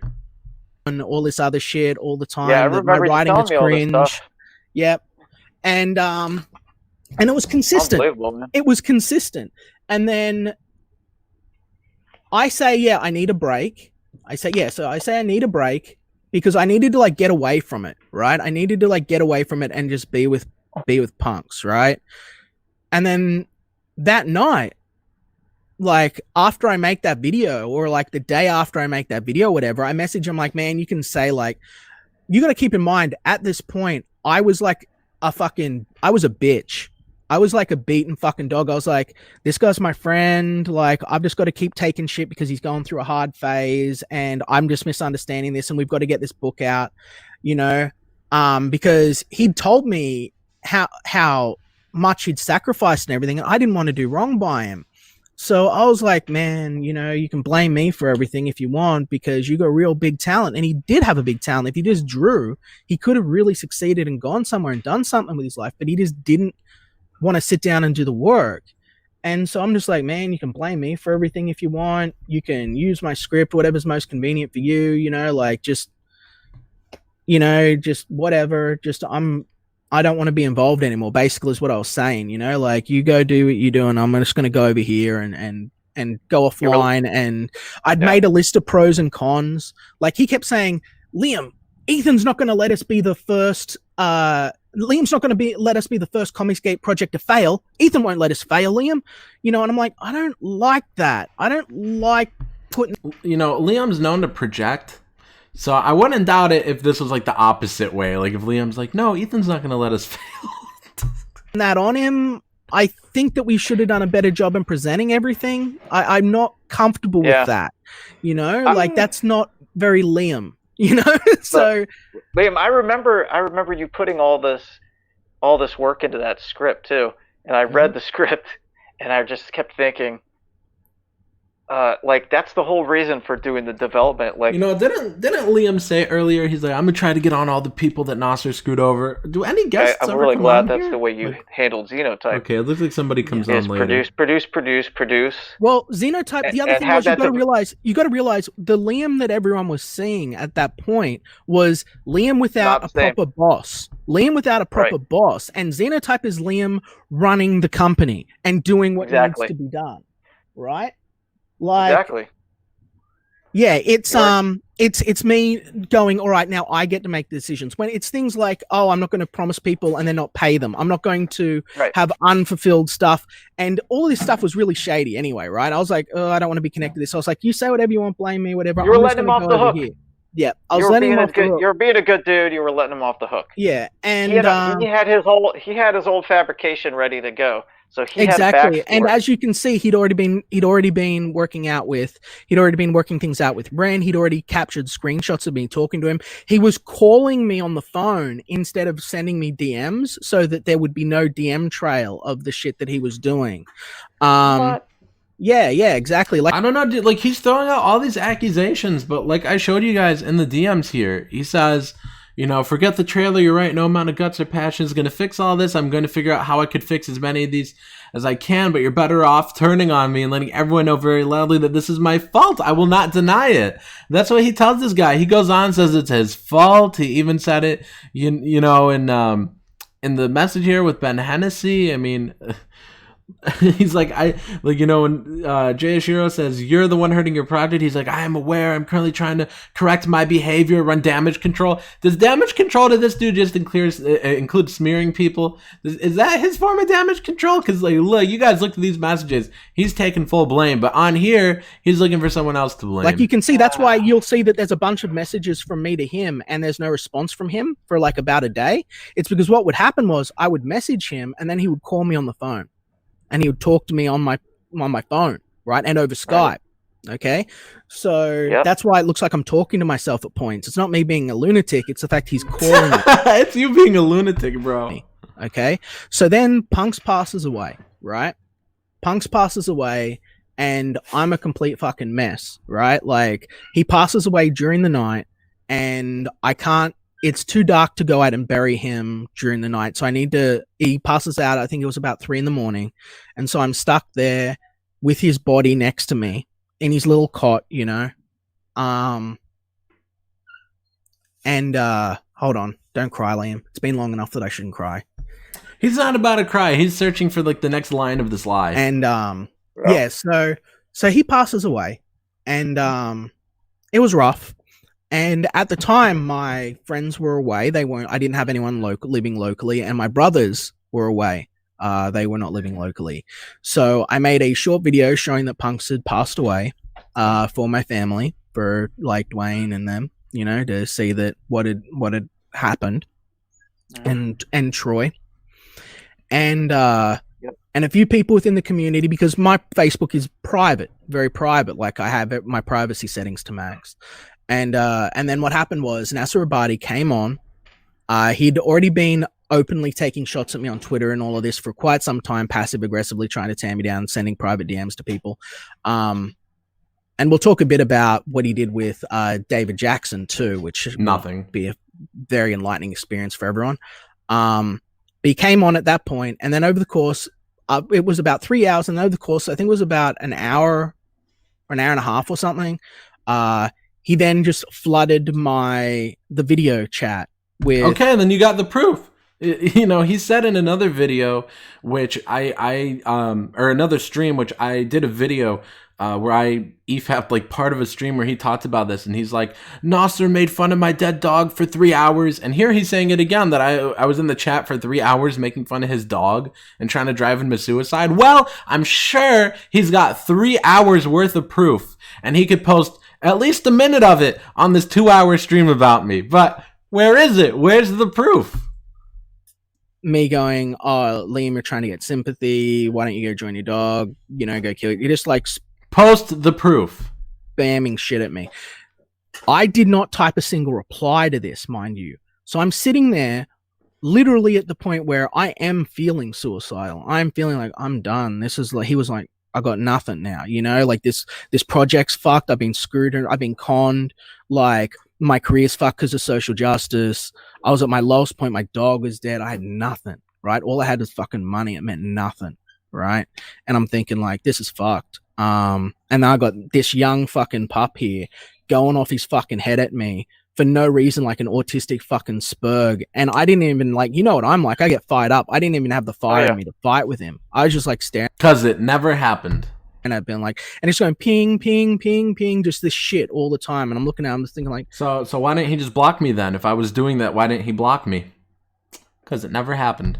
Fuck this guy. He's not even on my friends list, mind you, but he got tagged. Because I deleted you. Do I got to pull up the messages? You know what? I'll pull them up. I've showed them on a stream before. I don't know how I could put the camera on me, but I've showed it on stream before. But let me find him. Liam Gray. I mean, I'll probably post this. I'll post this on the Kiwi Farms thread afterwards. But let's see. He says, this is July 30th, 2018. You unfriended me? And I gave him a thumbs up. And he says, I thought everything was okay. Did I say or do something further to upset you? If so, it was never my intention. I don't want any bad blood between us. And I said, I don't even know you. And he says, okay, well, I wish you the best. And you have my apologies, I guess. And then after that was when I messaged him again about David, saying I was still having problems with David. Are you still planning to launch with him? And he ignored that. But the point is, we used to be friends and he was upset. I unfriended him. And I will post that screenshot on the farms after this. He had one of his friends tag him in so that he could respond to the tag to rag me through, right? That's not how Facebook works. You can't respond to a tag unless the comments are open. Anyone could tag me, but if your comments are closed, I can't reply. So that's a complete fabrication. And then I'm like, fuck this. Then Troy, who I'd like to get on, I don't know if you're still watching this at the moment. He's out with his family right now. No, there he is. Yeah, however, I did reply in a massive way. Exactly. So Troy sees this. Yeah, and Troy loses his shit. Troy loses his shit and starts going off at Nasser, going, fuck off, get out of here. This is private. It's nothing to do with you. All right, then I'm sure this guy's got proof. Where's the proof? Show us the proof. Goes off his fucking head at him. And then Nasser runs off and deletes all of his messages, right? So there's nothing left now. Right. Nobody got one screenshot of it. Nobody's got any proof. I'm just so like sly like that. Like I'm like, haha, I'm gonna post these comments, then delete them. Like what? You guys didn't take one screenshot? Not one screenshot. Goes around and he starts telling people, oh, if it happened, there'd be proof. There'd be proof. Why didn't he take screenshots? I'll tell you why I didn't take screenshots. Because I'm not the kind of fucking idiot that sits there going, I'm going to screenshot everything while I'm sitting there. Oh, okay, this is the worst lie I've ever heard. Frankly, crying over the fact my dog is dead, okay? And waiting to get message back from my little brother. Waiting He's using any excuse not to prove his point. He's using any excuse to get away with smearing me. He's using any excuse he can right now. And this moron, whoever this is, Uncommon Sense in the chat. How accurate of a name. He didn't take a screenshot either, Liam. Nobody took one screenshot. Nobody's got any proof of this. Nobody's got any shred of evidence, bro. Hear from my friends about what's happening because it's 3 a.m. and everyone's asleep and I've got no one to talk to. All of the people that I thought were my friends within Comicsgate have turned on me and are actively trying to fuck with me and destroy me because I didn't fight for them and because I didn't turn on fucking Ethan, right? So that's what was going on. Now, he completely denies that ever happened. The same way he went around because it didn't happen. And he deleted a bunch of his comments selectively from Twitter so that he could claim that those never happened, right? But you'll find people What did I delete on Twitter now? That remember them, people saw them, you know, like as you saw here, Christ Energetics, he saw that conversation, he saw that fight. Yep. Our friend here, Uncommon Sense, Troy, my best mate, saw that argument and had to chase Nasser off. And what comments? Show us. You're telling me between these 3 morons, not one of them screenshotted it? No, he went over with this guy. He was telling him what to say on this stream. He was telling him to go along with it. When I dug up my old phone to go through my old Facebook messages, guess what I found out on the video where I say, hey, I'm no longer associated in Sway in any capacity, guys. So if you funded it to support me, pull your funding because I don't want anyone to be at risk for this because I'm not involved in any capacity anymore. I don't know if it will fulfill. I cannot speak to the quality of it, you know, and who's there? Nasser going, yeah, that's even more reason to fund it. Why are you on my private Facebook page now? First of all, his Facebook's not private. If I could comment, it's not private. Second of all, that is not what his post said. He made a post with the link to Sway and said something like, oh, I'm not associated with Sway anymore. And I commented saying, that's even more reason to back it now. That is true. I did comment that. But his Facebook's not private if anyone could see the post and comment. Anyways, we'll continue. Nasser trying to stir shit with me. If you never did that, buddy. You never did that, but there, yeah, you missed one. You missed one, Nasser. I bet you there's a few that I could find that you've missed. Find them, please. I'm begging you. Show the proof because it never happened. Because that's what is essentially going on now. So, gosh, I think that's basically everything. Besides the fact that Nasser, while we're speaking about Nasser, Nasser, I was working with an artist called David Jackson, who had apparently previously. Excuse me, just a moment. Oh, what is he gonna find his little document with all the lies written down? Did he forget how the lie went?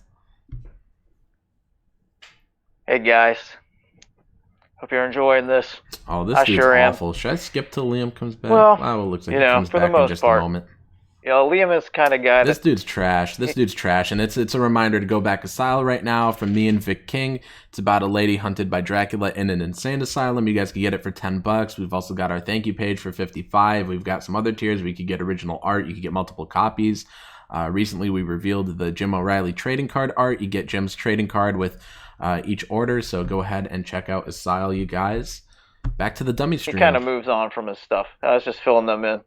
Yeah, thanks, man. Sorry, You're trying to shut the dog up because she's in the room over there yapping. You gotta talk to him. I understand completely. Yeah, you gotta talk to them. But yeah, so basically, yeah, that's everything that was going on. And oh yeah, that's right, David Jackson, right? So he'll speak to this too. If you guys hit him up, you know, I spoke to him. I haven't been in contact with him over a year. I hit him up and he's like, yeah, of course. I talked about that. So he didn't want to basically work with Nasser because Nasser was like being a creep on his girlfriend and stuff, right? Like, oh, this is bull crap. That never happened. He's just making everything up that he can. I fired David. I got a refund because he wasn't doing the work. Okay. Look, guys, I've showed you guys the DM right here. You think anyone being a creep to your girlfriend, you would talk to him like this and say, oh, congrats on your book, by the way, sending him smiley faces. Like, you think anybody would do that, dude? That doesn't make sense. That doesn't make sense. And he had to go in for surgery. Right. Yeah, he had to go in for surgery into hospital for his foot because there was an issue with his foot.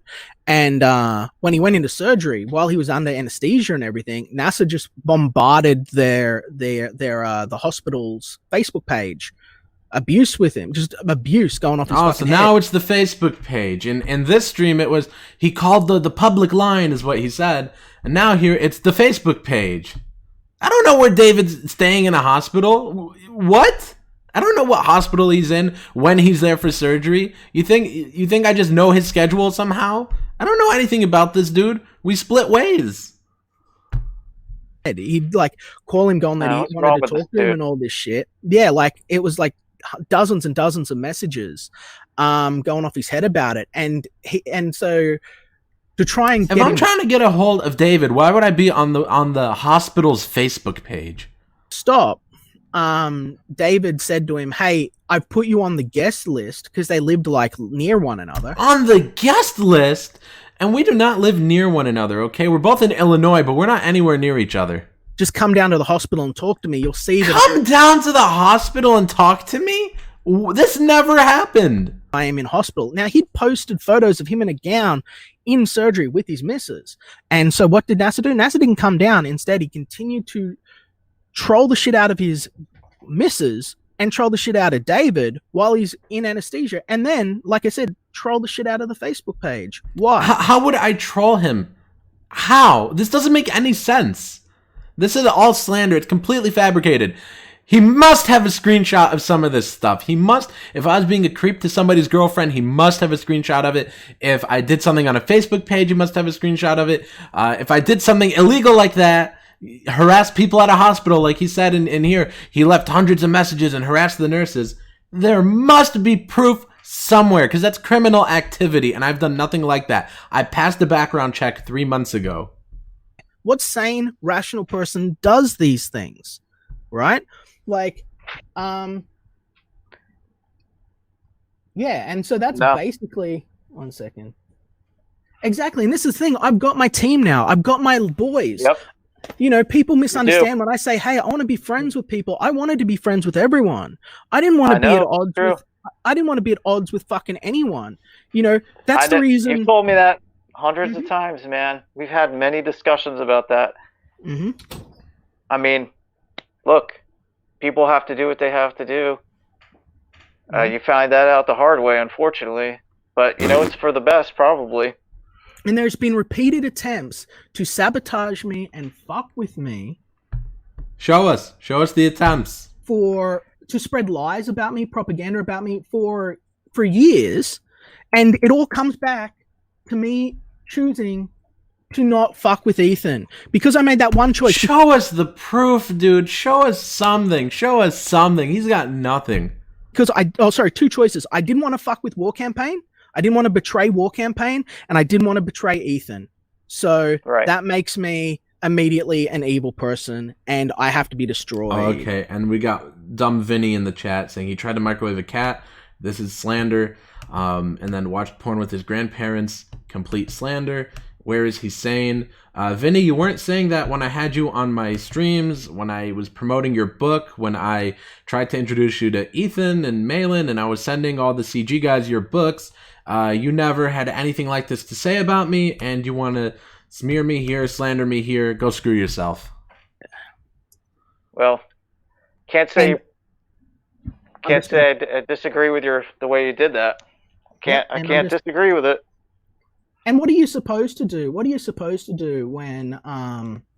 When people are spreading lies about you to other professionals to try and damage your always reputation projecting and career. Oh, okay. He's gonna pull up my video that I mentioned earlier, where I this one's called "Exposing Liam Gray as a Fraud Liar." Okay, I mentioned this video briefly earlier. You know, to try and cause shit with you, right? What are you supposed to do? Remain silent, do nothing, say nothing. I also nothing? should mention that video had like 50 thumbs ups, and then Liam went on all his alt accounts, told all his friends to go to their alts, and then they got it to more thumbs downs than ups in like one day. Just massively, all these thumbs downs came in. Like, just keep your head down and keep being punched, Liam. Keep taking it, Liam. Keep letting people spread lies and propaganda about you, Liam. And even though most of it is being deleted, here's Nasser going, "I'm a fraud and a liar," which, you know, should click this like on it. No, well, hold on. Here, you missed the greater point. He's comparing a dead dog to Anna's sister. He's insane. Yeah, they're saying I'm insane because I'm saying, why is it? In the video, I said, why is it no one came to my defense when Nasser attacked me over Punk's being dead? Because I never did, and it never happened, and you never showed proof, and you don't have any proof. It never happened at all. Fresh when it happened. No one said that was wrong. In fact, everyone says, oh yeah, Nasser's fine. Nasser's great. Nasser's great. Why is that? Why is it okay for him to come and needle at me when I'm not even a day out of mourning, grieving? It's literally his body's still lying there cold and stiff next to me, and he's there giving me shit, and that's acceptable. Does anyone actually believe he had the dead dog's body next to him? Give me a 1 in the chat if you think he's making it up. Give me a 2 in the chat if you think he really did have the dog's dead body next to him.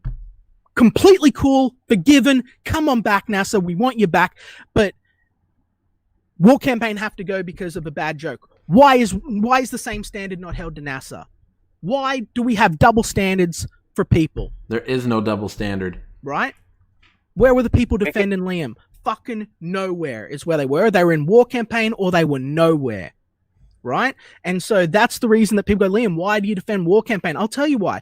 I defend War Campaign because a lot of the guys in War Campaign were the only ones that stood up for me when they knew I was being lied about and mistreated and abused by other professionals and fans within the Comicsgate community. People who were running propaganda campaigns against me. And if you don't think that's true, what's this here? Mr. Thunderoo, as you basically remember, you know, well, not as you basically, as you may remember, you know, as you may remember, was a moderator on Ethan's channel for a while, and he was one of Mike Miller's main guys, right?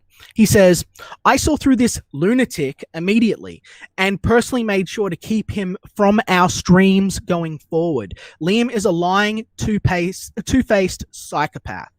So he's accused me of 1, being mentally ill. That's true. Not true. 2, he's confessed to trying to keep me out of the sort of fan groups. Again, no, it wasn't out of fan groups. It was out of Mr. Thundaro's streams. He does streams. Bugsby, who was running the fan group, I forget what it was called because it's so long ago. It was like Fanspeak, right? I was one of the founding members of Fanspeak. We all got on. We had a good time. We talked comics. It was fun. Right? This guy... Take a shot every time Liam says he was like the founding member of something. He said he's the founding member of that. He said before, like, I started CG. He said before, like, I started this and that. Take a shot every time he says that. When he had an issue with War Campaign and ended up throwing away his moderator status on Ethan's channel, became a raving fucking lunatic, right, about it, frothing at the mouth. Ethan, if you remember, even asked him to come back and square the circle, you know? And he refused, you know, and then he continued to fuck with me. He got me kicked off that show, through social pressure. He had me banned from all of the groups that people were in. And, yeah, that's what all that bullshit was about, you know? And I just had to shut up and go away, Liam, be the bigger person and be quiet, Liam. Here's Chicken Sith. You know, he's also ragging me. This guy I've never had a beef with. He was on my friends list even after we divided between the War Campaign and sort of everything else. He clearly went one side. He still has issues with me. We were fine for weeks afterwards. But again, I didn't condemn, so destroy Liam.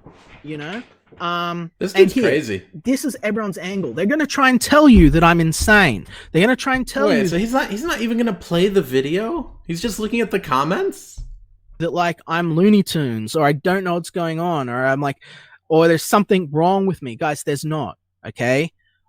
There's not. And the people that tell you that, they want you to believe a narrative. Does anyone actually buy into this lie that because Liam lives to a standard, there's something wrong with Liam. Because Liam was trying to give people a fair go, there's something wrong with Liam. They want everyone to be cutthroat. They want everyone to betray everyone. They want to have everyone in one camp or another camp.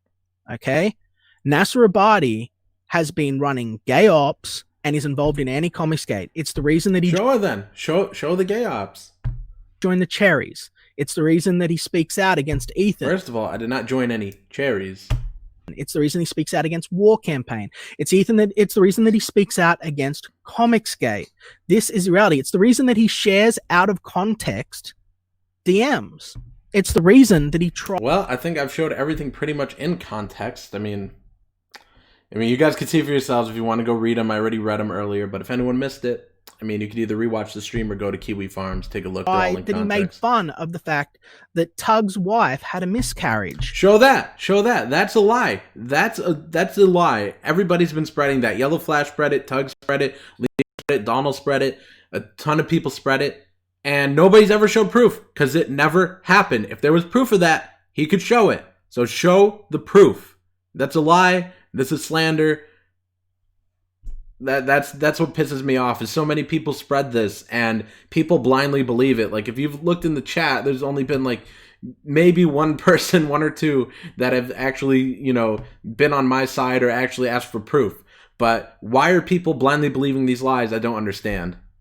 You have to understand the nature of this person. Just because someone attacks the people that you want them to attack doesn't mean that they're a good person or that they have a place within the comic book community.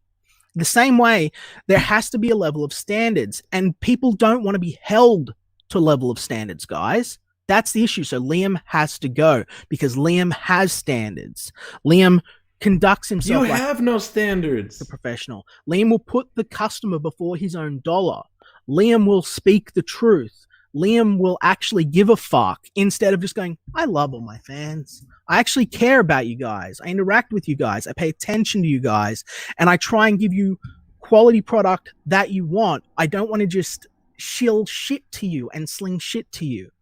And at the same time, I'm a human guy. Not every point in my life has been up. Losing my dog was hard for me. It was very hard for me. He was my best friend. Talking about it makes me even just a bit sad. He was my son, It might be silly to you guys, but keep in mind, isn't that bestiality? He was 20 years old. I'd had him from a puppy. I found him on the street where people wanted to put him down. Hey, look. He was wild, and we got through our whole life together, just me and him. Buddy, people who never had a pet over that one thing. That. Yeah, he doesn't get it. He attacks me over that one thing, and then everyone makes fun of me. Scumbag like that. Or pretends like they post things out of context. Like Jay Ishiro, right?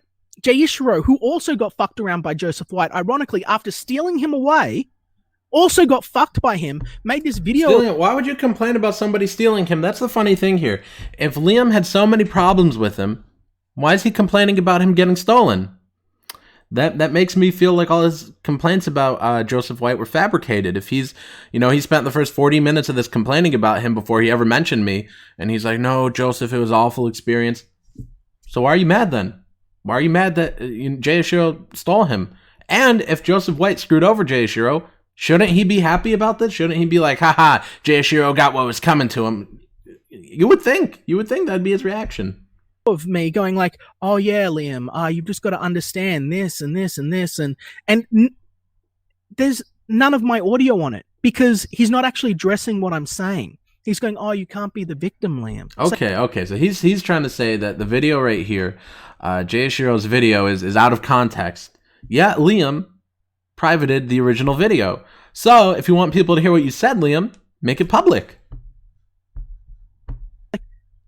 Stop repeating what other people are fucking saying. How about people stop making me a fucking victim? spreading lies about me, attacking me. When everyone did the same thing to Zach and Ethan, everyone rose up in their fucking defense. But when people... Also, I want to address this in the chat. This Christopher dude says, Nasser is just Nasser. I don't know if he's anti-CG or not. No, I was not anti-CG.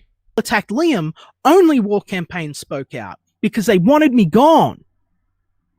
Where were the people that were defending me? I had to defend myself. And when you defend yourself, you look like a victim. I had people telling me, don't do this show, Liam. Let it go. Let it go. Where's the humanity? Why do we pretend that when we get on the internet, we're not people anymore? Why is it the comic book industry is supposed to be about hope and heroism and strength of character?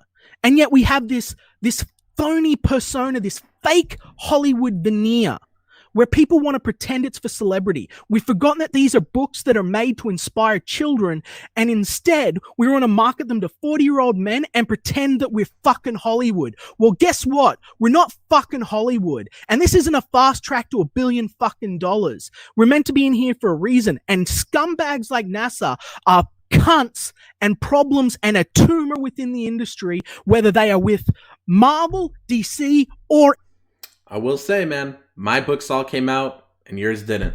Independent comics. When you give them a voice, when you take their trash work that is Nasser Peace Theater, okay? One of the things that Nasser is most famous for, ladies and gentlemen, right? And what's the joke of it? What is the joke of it? The joke of it... Nasser Peace Theater, for those that don't know, was I would send Ethan very early writings of mine, stuff that we knew wasn't good, we've said on stream wasn't good, we said in our DMs wasn't good, where I would say, Ethan, I even sent him like the first thing I ever wrote one time, and I was like, hey, Ethan, this is the first thing I ever wrote. I know it's awful. You'll have a good time laughing at it. The purpose was to send him bad things, not to send him good things. I think one time I sent Ethan a good thing, chapter 1 of a book called Death for $1, and he tried to roast it and didn't really get much out of it because that one was actually good, but I purposely was sending bad things for the entertainment of Ethan roasting it. It was so fucking terrible that it was funny to read it out loud because it was like reading something from a 3rd grade fucking student, right? However, then people are going to turn around and say, Nasser's great. Nasser's great. Don't say anything against Nasser, Liam. He's easy to roll. Nasser fuck you. Easy to roll. Bigger. Yeah, you're bigger. You're bigger. It's easy to roll. Yeah, you're bigger than Liam. You're bigger than him, Liam. So leave it in the past. Well, dude, I will leave it in the past. Preschooler's bigger than him. Exactly, but I will leave it in the past going forward. But if you guys knew... What did he just say? What did he just say? Fuck you. Easy to you're roll. bigger. Yeah, you're bigger. You're bigger. It's easy to roll. Yeah, you're bigger than Liam. You're bigger than him, Liam. So leave it in the past. Well, dude, I will leave it in the past. Preschooler's bigger than him. Exactly, but I will leave. How would he know that? What preschoolers do Liam and his friends know, huh? Liam just talked about 3rd graders. You know, he's like, oh, what Nasser writes sounds like a 3rd grader wrote it. His creepy friend here is talking about preschoolers. This is a weird fixation on children, I'd say. Even the past going forward, but if you guys knew the shit that I've had to go through, and the reason that I am a mile away from that Sway project and want nothing to do with it, now you know, okay? When Nasser went on to Oz's show last night, I wasn't happy about that. You know, like, I was like, I don't like Nasser, but whatever. I got a phone call and they were like, oh, Ethan and Nasser are talking about you, Liam. I was like, oh, fucking hell. So I get on and I have a look at the stream. Now, I would rather Nasser just go away. Now, Oz sent me the message. Because I exposed you, dude? Sent me the link. I could have come in at any time. I could have come in. So then why didn't you? And fucking burn that cunt, right? But I thought, no, I'm just going to let it go. I'm going to let it... If you guys haven't seen it, there was another gold clip where Mike S. Miller was on the Oz show with Liam and with a few others. And Mike said something like, well, Nasser's not here to defend himself, so you shouldn't talk about him. And Liam's like, I want to fight, Mike. I want to fight. And then later on, a few minutes later, I got onto the stream myself. And as soon as I showed up, Liam's like, oh, Nasser's here. I'm leaving. Bye. And he just left. He's scared to confront me because he knows it's all lies. Go, right? And just, I'm just going to say, he's a dickhead. He's a fraud. He's a hack, you know, in the chat. And I'm just going to let that be the end of it. Right? And this morning, I get sent another screenshot from Kiwi Farms where Nasser is sharing DMs between my artist and I, right? From literally the next day where the dog is dead, and photos of my dead dog. Corpse. Nope. It is not a corpse. You guys could see it here for yourselves. This dog is alive. That's a live dog. That is a dog chilling outside by its food bowl. Like Liam said, the corpse was inside in the house with him. You know, he was sleeping next to it or something creepy. Said it was too dark outside to go bury the dog. You heard him say that himself. And here is the dog alive. This is not a picture of any corpse, like he says. It's not a picture of any corpse. The corpse of my dead dog. Fuck you, Nasser. You piece of shit. You're not on the spectrum. You're not a little kid. You're a 23-year-old grown-ass man, right? Stop pretending. I'm a sociopath. He's a sociopath. You're a fucking sociopath. And as people will see, I would love to find out projecting. These dudes are just projecting. Who the colorist was that was fired from the Sway project. If you're watching this and you were the colorist who was fired, let me. That's weird because Joseph White told me he pencils, inks, and colors and letters. He told me that. I don't remember if that DM is on the Kiwi Farms thread, but I mean that's what he told me. I mean I could probably find that DM too. Let me know. I'd love to know. Contact me and come on in. But people are spreading lies, false narratives, and propaganda, right? You're being misled. This isn't a crazy conspiracy theory. This isn't tinfoil fucking hat, and it's not comedy. When people are saying this shit, it is destroying business relationships. It's every bit as bad as what Mark Wade did, except it's okay because it's one of our guys. Well, it's not okay. All right? It's never okay. There needs to be a double standard. We cannot continue to So how did anyone screw with him, though? I don't understand this. Let me know in the comments in the premiere chat if you guys understand this. So the artist was unreliable, so therefore I interfered. And other people interfered. I don't understand how that makes sense. System that exists where there are one set of rules for one people and another set of rules for other people just because they have a lot of YouTube subscribers or they're good YouTube. That's the reason I went against Mike, because when I went to Mike and I showed him what he was doing, when I showed him what fucking Edwin and all of those cunts were involved in, when I showed him what fucking Nasser was saying and doing, he said, "What did you show him? Show me. I want to see. What was I saying and doing?" Liam, what are you going to do? It's Nasser. And then continued to showcase Nasser, continued to let him do wrong. What sort of Christian man does that?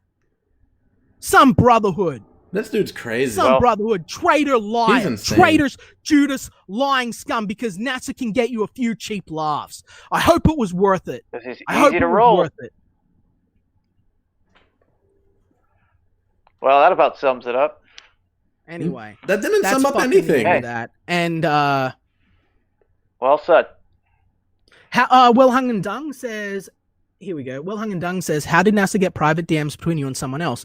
Because the someone else was always planning to do a runner and take all of the Indiegogo money, and so he was already working in the gay ops scene with Renfamous and the other people. He'd confessed as much. He tried to bring me into it. I was like, no, fuck that mess. All right.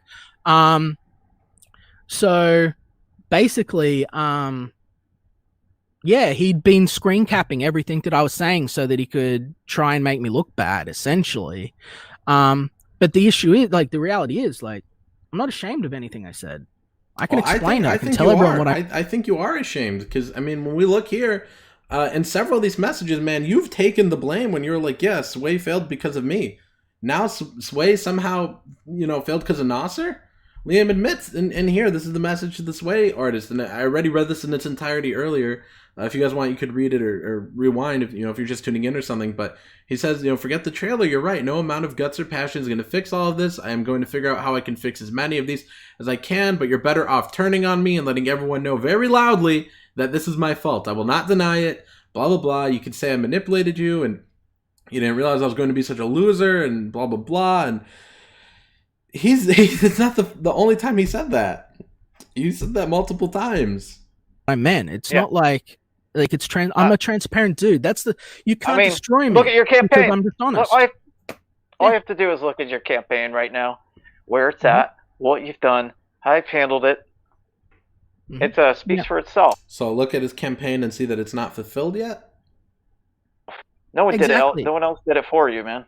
Everything I've done has been about the customer, right? Everything I've been has been trying to get the comic book industry to be revitalized, and so that I can essentially create a so it's going to get revitalized without anyone getting your book? Essentially create a place where people can come and get trained up and have opportunities, right? Like where I can get my stories out and I can fill the void. Okay? But instead, people are calling me a lunatic. They're making me crazy. They're trying to make me crazy. They're like gaslighting me. They're pretending that there's something wrong with me. This dude's insane. When I fight back, I'm being painted as bad for fighting back when other people have built their whole careers on it. It's just it's all these double standards. I've got no time for it. Well, Liam, I think when most people fight back, they actually have proof. And I just wanted to get that out there. Yeah. So to answer your question, Well Hung and Dung, the artists shared it out into groups with anti-Comicsgate groups to try to damage me. No, there was no such thing as these DMs were shared in anti-Comicsgate groups. No. The artist sent me your DMs, bro, because you're crazy. So, and of course, Nasser's in all of the anti-Comicsgate groups. I wonder why that is. I'm not in any group chats. Show the proof, dude. I'm not in any group chats. I used to be in Ethan's chat where he would post the live stream hangout links, and I used to be in Ben Hennessy's group chat that Ethan was in and you were in, where Ben used to post his hangouts links, and that's it. That's the only group chats I was ever in. I got added to some Ethan Derangement Syndrome group chat once, many months ago, and I left it because it was just a bunch of people whining about Ethan. I don't really do group chats. That's something I got added earlier this year to a group chat that on Facebook that was just artists, and I left. I just don't do group chats. They just lead to drama and dumb stuff like this, and people always put out all these dumb accusations. I'm not in any group chats. I don't like to. If I'm ever added to one outside of a group chat that's for sending a link for a live stream, I'm out. I just don't join them. Oh, right. Because everything that came out of his mouth last night on our show was a lie. Because the guy is a liar. He is a sociopathic fucktard. I don't even want to call him a sociopath. He's been doing it for 2 years now. He's been doing it for 2 years. Projecting. And we continue to tolerate it and pretend it's like, that's silly Nasser. Ha ha ha ha ha. Ha ha ha. Yeah, projecting. This dude's projecting. Fuck off with the fake bullshit. The fans deserve honesty. They deserve better treatment, and they deserve pros that are going to at least try to be somewhat fucking professional instead of social climbing, shitbag, Hollywood poser fucktardery. What does that I'm even sick mean? Of the posers. I'm sick of the bullshit. I'm sick of the sabotage. What sabotage, though? Where's the sabotage? Show it, bro. Stop just saying, like, oh, it's sabotaged. Sorry for going off. And thanks for coming on. Thanks for coming on, man. Yeah, man. And, it's good. It's good. I wanted to lend an ear to you because sometimes you need to have someone you can sound off on a little bit so you can get your message out there and be heard properly. Yeah, well, I mean, that's the thing. Like, I've been putting up with this shit for you guys need to understand. Like, you see this little tiny window. I know.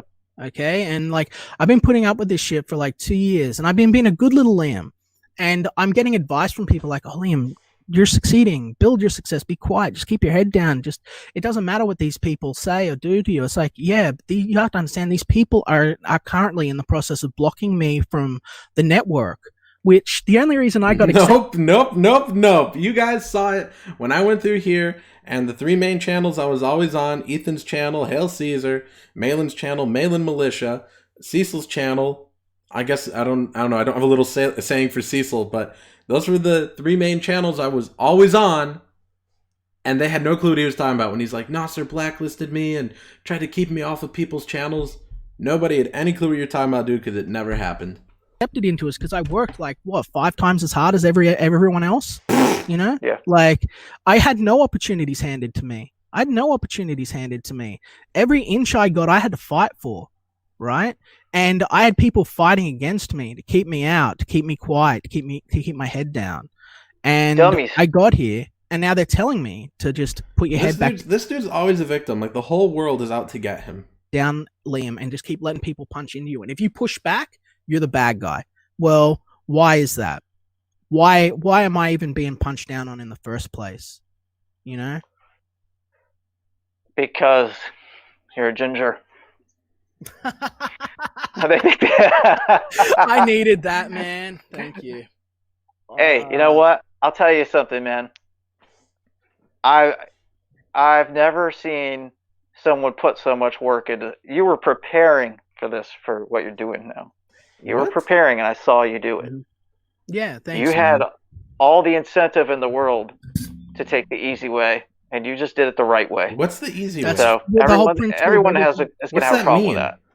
Yeah. Well, that's what I've been trying to do, man. That's what I've been trying to do. That's why I get so that's why I get so agitated when like people want to paint me as like this villain or push me into the anti-Comicsgate camp, because if I wanted to be anti-Comicsgate, the opportunities have been there for a very long time that I could have turned coat, and instead I sacrificed and I stood up for people that I thought were doing the right thing, and I stood by my principles, and I did it fair, and I did it clean, and I tried to take care of my teams, and I tried to be friends with everyone, and I was just repeatedly stabbed in the back over and over and over again. Poor Liam. And no one talks about it, you know, and they instead, the only things that people really say about me, you know, when they talk about, you know, my past in Comicsgate is that I'm a psychopath, I'm a liar, you know, they try and smear me. It's like, it's not smearing, that's the truth. It's just not the reality. They obviously don't know who you are. I mean, I think it's easy for people to paint those pictures when they're busy creating narratives about things, because things aren't really good for them in real life. Yeah. Everyone's shouting no more farms. Yeah, I just so you guys know, I don't go to the farms. I haven't gone to the farms because they banned you. They banned him. They banned him because he's psycho. sent a DM there, like I think it was like last month, and that was it. They banned you from the CG thread. What happens is I get, and this happens to all creators, just so you guys are aware. I get DMs from people who do go there, you know, and they'll send me screenshots of when people talk about me and say shit. And it's not like once the picture is right in front of you in your inbox, like it'll just go photo sent. And you're like, okay, you click on your DM and then there's a thing there. You read it automatically. So it's like, you know, like, but the fact is that when you type in Xenotype into Google right now, you get linked to the farms. The images that mostly come up are from my Twitter and Kiwi farms, from people talking about the project. And so if people were to follow those links, they'll find people speaking about things that are often untrue. Frankly, like, and show the proof. Or there's just like a perspective, things they don't really understand, like claims that, you know, I'm going to be the next Critias, I'm going to run off with the money, I've spent the money. I haven't touched the money. So you find Nasser like going around calling me a psycho, posting out of context screenshots like he just did. Then put him in context, bro. Give us the context. I just thought, fuck it, I've got to just get this out there. Give us the tell context everyone once and for all what actually happened. If it's out of context, give us the context. Yeah, Joseph says, oh, so you don't go to the farms, but you get the info from the farm sent to you. Yeah, people send it to me sometimes. They send me screenshots. People send me, you know, private DMs. No one sends him anything. Yeah, he's lurking. He's lurking on the farms. Surprised about that one too. People send me private DMs. People send me. You got to understand. People like it's just information. It's just information. Yeah. People like me, and they want me. I thought you're always, you know, the victim. And then also this dude just said, oh no, it's just information. There's nothing wrong with sending DMs. Weren't you just crying that I was sending DMs? Seed. So if you're trying to run some sort of whisper network against Liam, you'd better make sure you know every single person that you're whispering to hates me, because I see everything. What? Everyone supports me because they know that I support the community. They know I'm not fake. I'm not afraid to be human. I'm not playing. Oh, you're the fakest person I know. Now, you know, that's the reality. And I'm not trying to be up my own ass. And I just have friends everywhere because I've tried to be friends with people. And the people who are trying to fuck with me are a tiny little minority of people. Most creators know that I'm the real deal. Imagine. Most people know I'm the real deal. Imagine. I gave up doing this live with Liam show because I didn't want there to be conflict. I started the live with Liam show because I wanted to work itself out, you know? And clearly that didn't work, did it? So I mean, you gave it your shot. Yeah. From my perspective, I'm a creative person. I've always been a creative person. Yep. Hey, there's a reason why I'm wearing this mask right now. Yeah, exactly. Because when I was 6 years old, Because you're dumb? when I was 6 years old, this was my jam, and it didn't change for many, many, many years. It really never has. Well, let's talk about the deeper issue there, man. Let's talk about the deeper issue there. You're creative. You've been a part of this community. You're wearing the mask because you love Spider-Man, but you're also wearing the mask because you don't feel like you can show your face publicly on a live stream without your family or yourself undergoing attack by certain individuals. This has always been a dumb argument. Like, I confronted CB Cebulski and Richard Pace in person at comic conventions, and nothing happened to me. But you show up to a live stream and you put your face, and then now, like, what, you're going to get killed or something? You don't have to have the camera on you, by the way. You can just put an icon. Right. Am I wrong to say that? No, not at all. I've taken my reasonable efforts, but, you know, if people want to find out who I am, they can find out who I am, but I don't think they're going to want to find out who I'm related to. I'll just say that. I don't think people want to know who I'm related to. Yeah. I think you'd be pretty upset. To nobody? Like, I don't understand. Like, this dude's dumb. He's trying to brag, trying to make himself seem like he's somebody. He's nobody. Upset once you find out. I think it would probably make them go anonymous on the internet. Yeah, and it's just I'm really protecting other people. That's just like the mask. I'm protecting other people. I'm protecting myself. Attention whore. By wearing this. Exactly. I'm not protecting. I don't care about me. And we're the comic book community, and we have this bizarro world where you have to dress up like Spider-Man to feel comfortable streaming. You don't, though. Yeah. What's wrong with this industry? What's wrong with this? You know, like, you know, to protect other people, you need to hide who you are. What's wrong with us as a community that's the kind of culture that we would encourage? I think anonymous people have more things everyone to hide. should feel free to be able to show who they are. They shouldn't feel they need to hide. I think anonymous people got something to hide. Typically, maybe not everybody. I'm not saying everybody, but I think typically somebody like this that's scared to show their face. He's I got to wear a mask. Like he's paranoid about something. I think he's got something to hide. William says, and it probably relates to that preschool comment he made earlier. I'm not sure how about going to having standards is known, but if Nasser ever appears on Comic Artist Pro Secrets, I revoke my membership. I've said from the start, William, that's my thing. I said if Nasser, I will stay loyal to Comicsgate, the values of Comicsgate forever. I appreciate all the customers, the fans, the support you guys have given me. But if Nasser comes back, I will leave. That is the one, because it will mean to me, if Nasser comes back, it means that most of the larger channels endorse Nasser's behavior, his treatment of me, and clearly they are not my behavior is just fulfilling my books, man. I'd hope they'd endorse it. Peers. That would be a declaration that they are not my peers, and if they are not my peers, I will leave.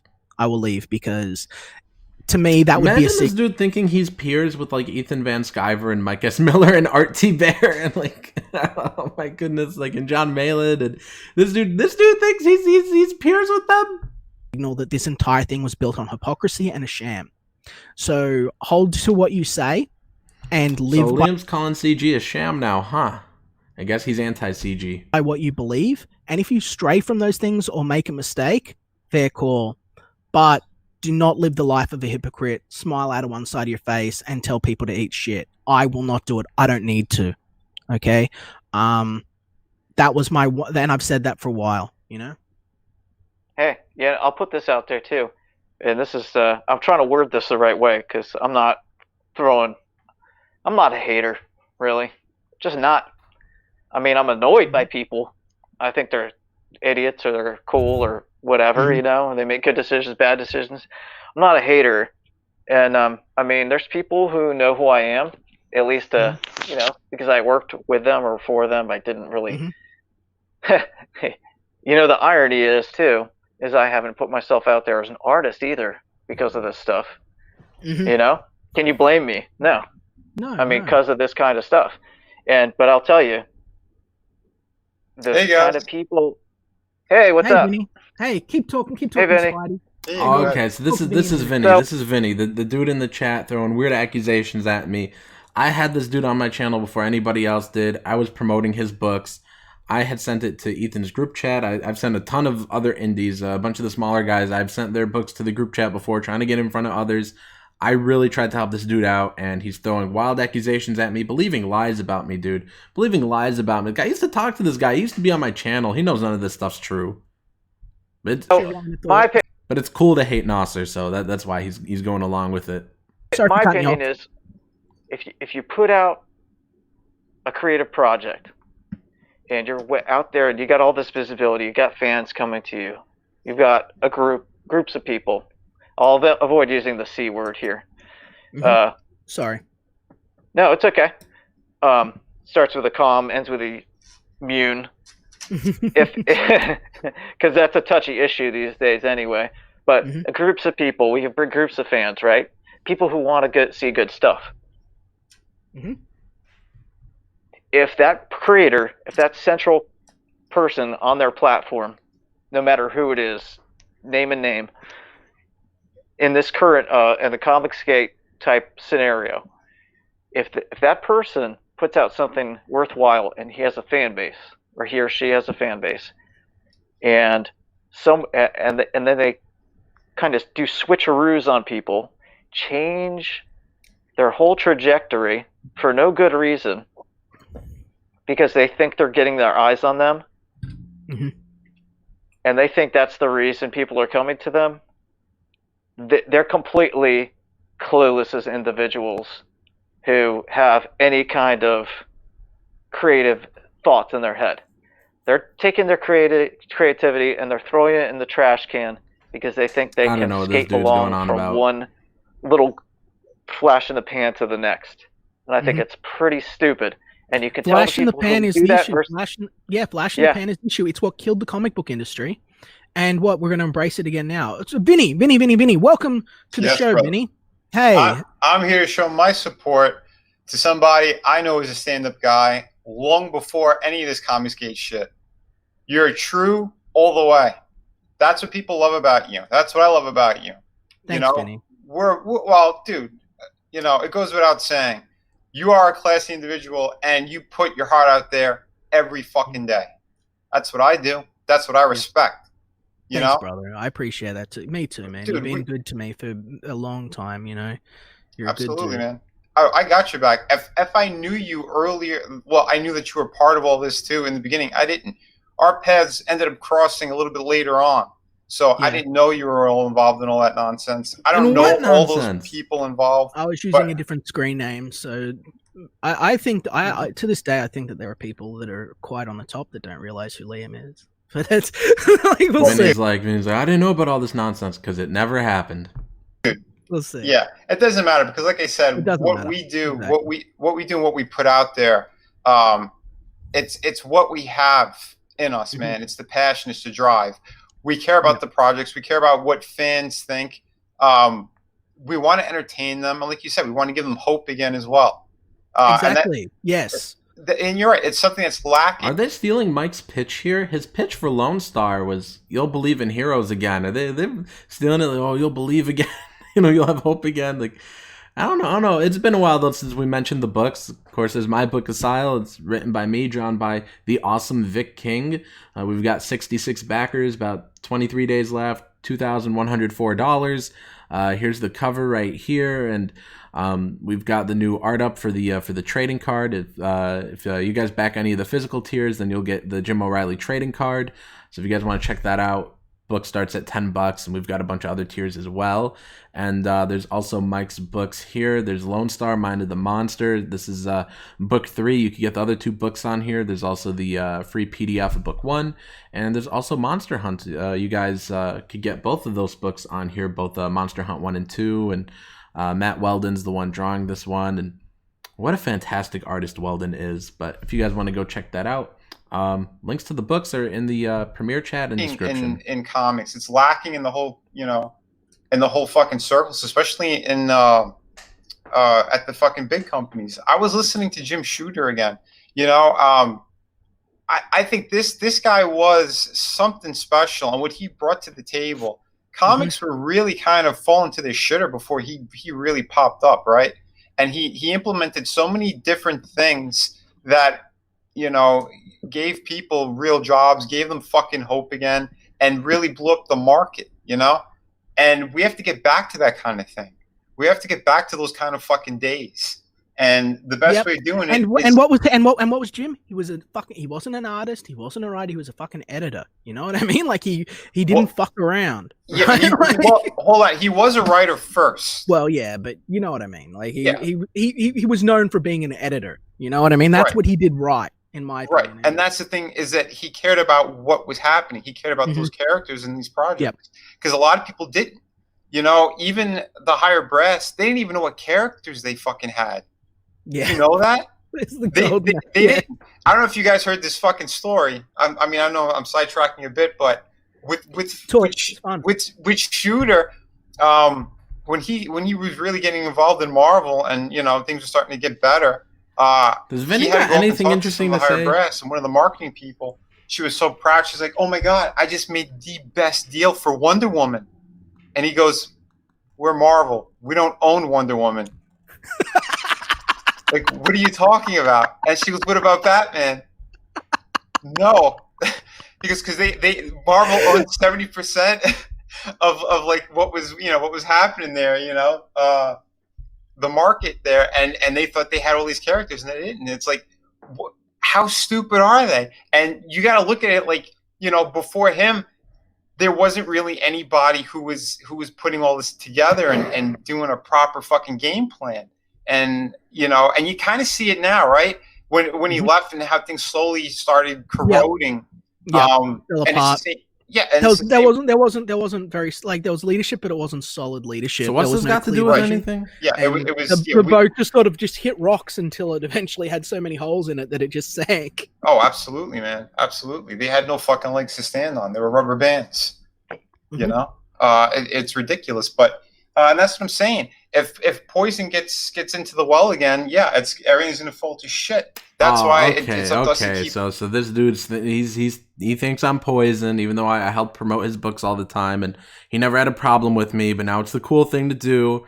It was the cool thing, and to make fun of Nasser. And now he's all for it. These great things happening. Nasser's keep bad. Pushing forward, supporting other passionate creators. You know? That's right. Conquest is founded on the principles of ethical capitalism. My goal is to be profitable while also giving back to the community and helping others grow. Never put out a book. I hope to be able to use my success and good fortune to be able to help others. That is the principle of what I'm fundamentally doing. Carbon, water, calcium. Thank you, brother. He says, "We'll never quit you, Liam. Spit on it." That's right, brother. I thank you. And here and just under it, Jake says, "I'd fight back more, but I can't risk crossing the Nasser Mafia. They can ruin you." Don't let them ruin you. I drag sketch therapy through broken glass so that everyone can see what a fucking waste of human life he was, and I'll do the same with fucking Nasser if he doesn't step the fuck down. He'll be even more of a joke than he already fucking is. I will take away all of his power. I will use my diabolic powers of journalism to expose every dirty little fucking thing he has done. Expose it! So that everyone knows what he fucking is. So when you type in his fucking name, the first thing that comes up is all of the deranged shit. Expose it! I wish you would, dude. Right? So do not fear him anymore. I wish you would. Enough. He poked the bear too many times. What? Right? That's what we're at. Remember when I said no more sketch? This is the no more Nasser stream. This is what's happening. This is the situation, and this is his chance to step the fuck off. What? One more. That's it. And I do that because I am a compassionate Christian man. What? And not because I need to, and not because I fear him. But the fact that other people are making posts like, "Oh, I'm scared to say anything because I'll be ruined." Who are these other people? Fuck this cancer. Fuck it. Fuck whatever form it takes. It is not welcome in the body that is comics. Bye. Welcome to extinction, dinosaur comic book industry. Yeah. Well, with the Whisper Campaign Network and all that, everyone is seeing what they are. That it's real. You know, you saw it from professionals. RT Bear, he broke the story. Which is, you know, it's interesting and crazy at the same time, and to see like where their little meat hooks are attached to, you know, that they weren't just trying to take down Comicsgate, they were trying to take out any male pro. That's fucked up. That's really fucked up. And and it explains why that whole industry is garbage right now. When Gail started doing her shit with the blogs, I told everyone, but no one fucking listened to me. Yep. Instead, that's right. Liam, like I said earlier, I said take a shot. Every time Liam says he invented something, he started something, or he's like, I told you guys. This dude's insane. You're gonna let in the girls' club. And what did she do? She got in and she started with a Marxist bullshit. Liam's crazy. Liam's crazy because he's talking about Marxism in 2000 and fucking in 2000 and it would have been about 2001. But like, you guys need to understand that these motherfuckers, they infect everything. It's the same neo-Nazi mindset bullshit that these fuckers do, but like with a new fucking spin on it. Right? Like, she's creating tribes. She's getting in to try and turn everyone against one another. She's going, oh, woe is me. I'm a victim. You can't tell the fictitious stories you want. You can't express yourself creatively. You can't do anything because those are attacks on me. So to compensate, you need to give me and all of these other people jobs so that we can then bulwark other people out so that these things can't happen anymore. It is a corrupt and decadent. It started out exploiting people's better natures, and that is why I hate it so much, because we all, at the end of the day, guys, like, real talk, okay? I'm going to just be real, right? I'm going to calm down. At the end of the day, right, most of the people that are in comics, most of the fans, most of the people that write these things, they're good people. They want to be good people. At least it used to be that way. Okay, they're people who were maybe a little bit stunned, or who were just trying to capture this little glimmer of imagination from their childhood. Maybe they saw an episode of The Twilight Zone and it just spoke to them and they wanted to keep breathing that magic back into the world. You know, maybe they found a Superman story when they were a kid that helped them and they wanted to give that back to people. And so when you come up to these kind of people that are genuinely trying to like make a fun thing for kids and everything, which is what was the deal sort of back then, you know, like it hadn't shifted. It was sort of in the teen. Did they say anything about me the rest of the stream? Like, am I just going to waste 30 minutes here? Maybe we'll start fast forwarding through it. The young teen market.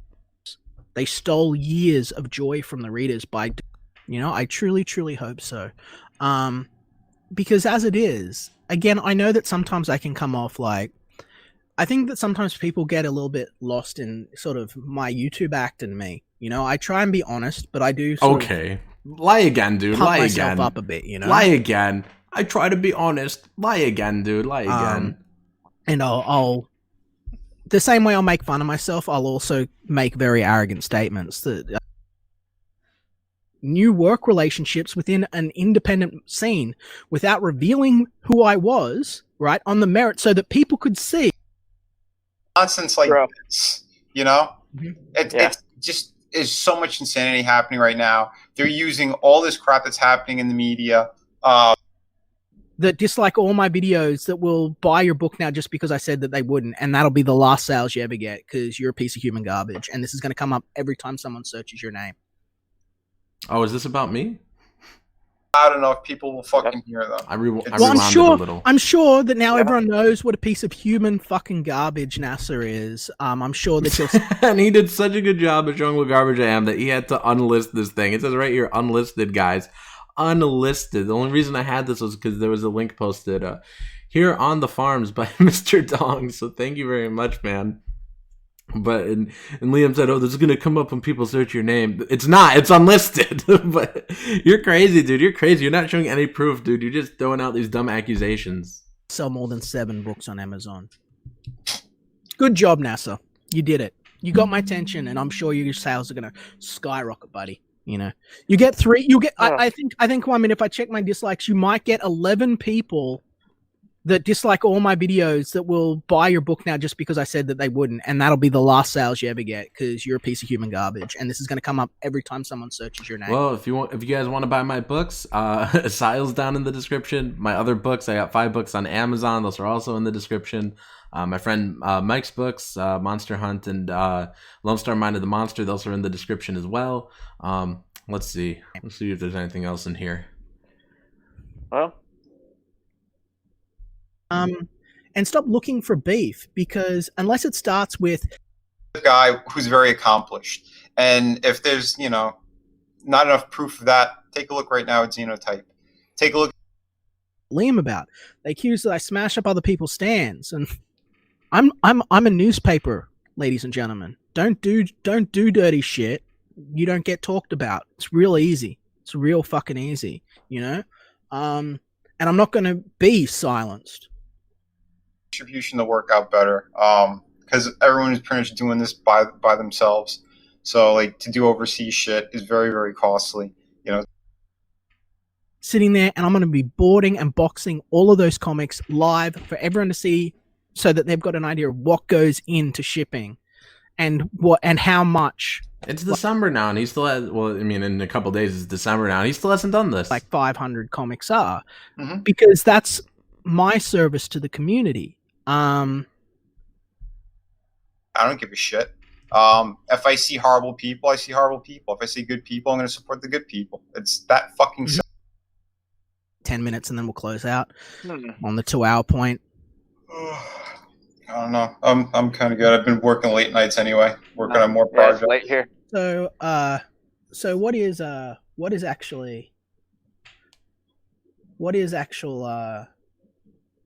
on with you, Vinny? Last I heard you doing a pirate book. Okay, so is that your? They probably not got anything else to say in the last couple minutes. Well, let's just fast forward just in case.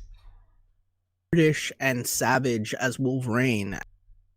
Very natural blood splatter. Like, that wasn't done with a brush. You actually painted that all by hand, like, you know, you. But again, after this one's done, for that. Exactly. Amen, brother. Exactly. Yep, exactly. I want to thank.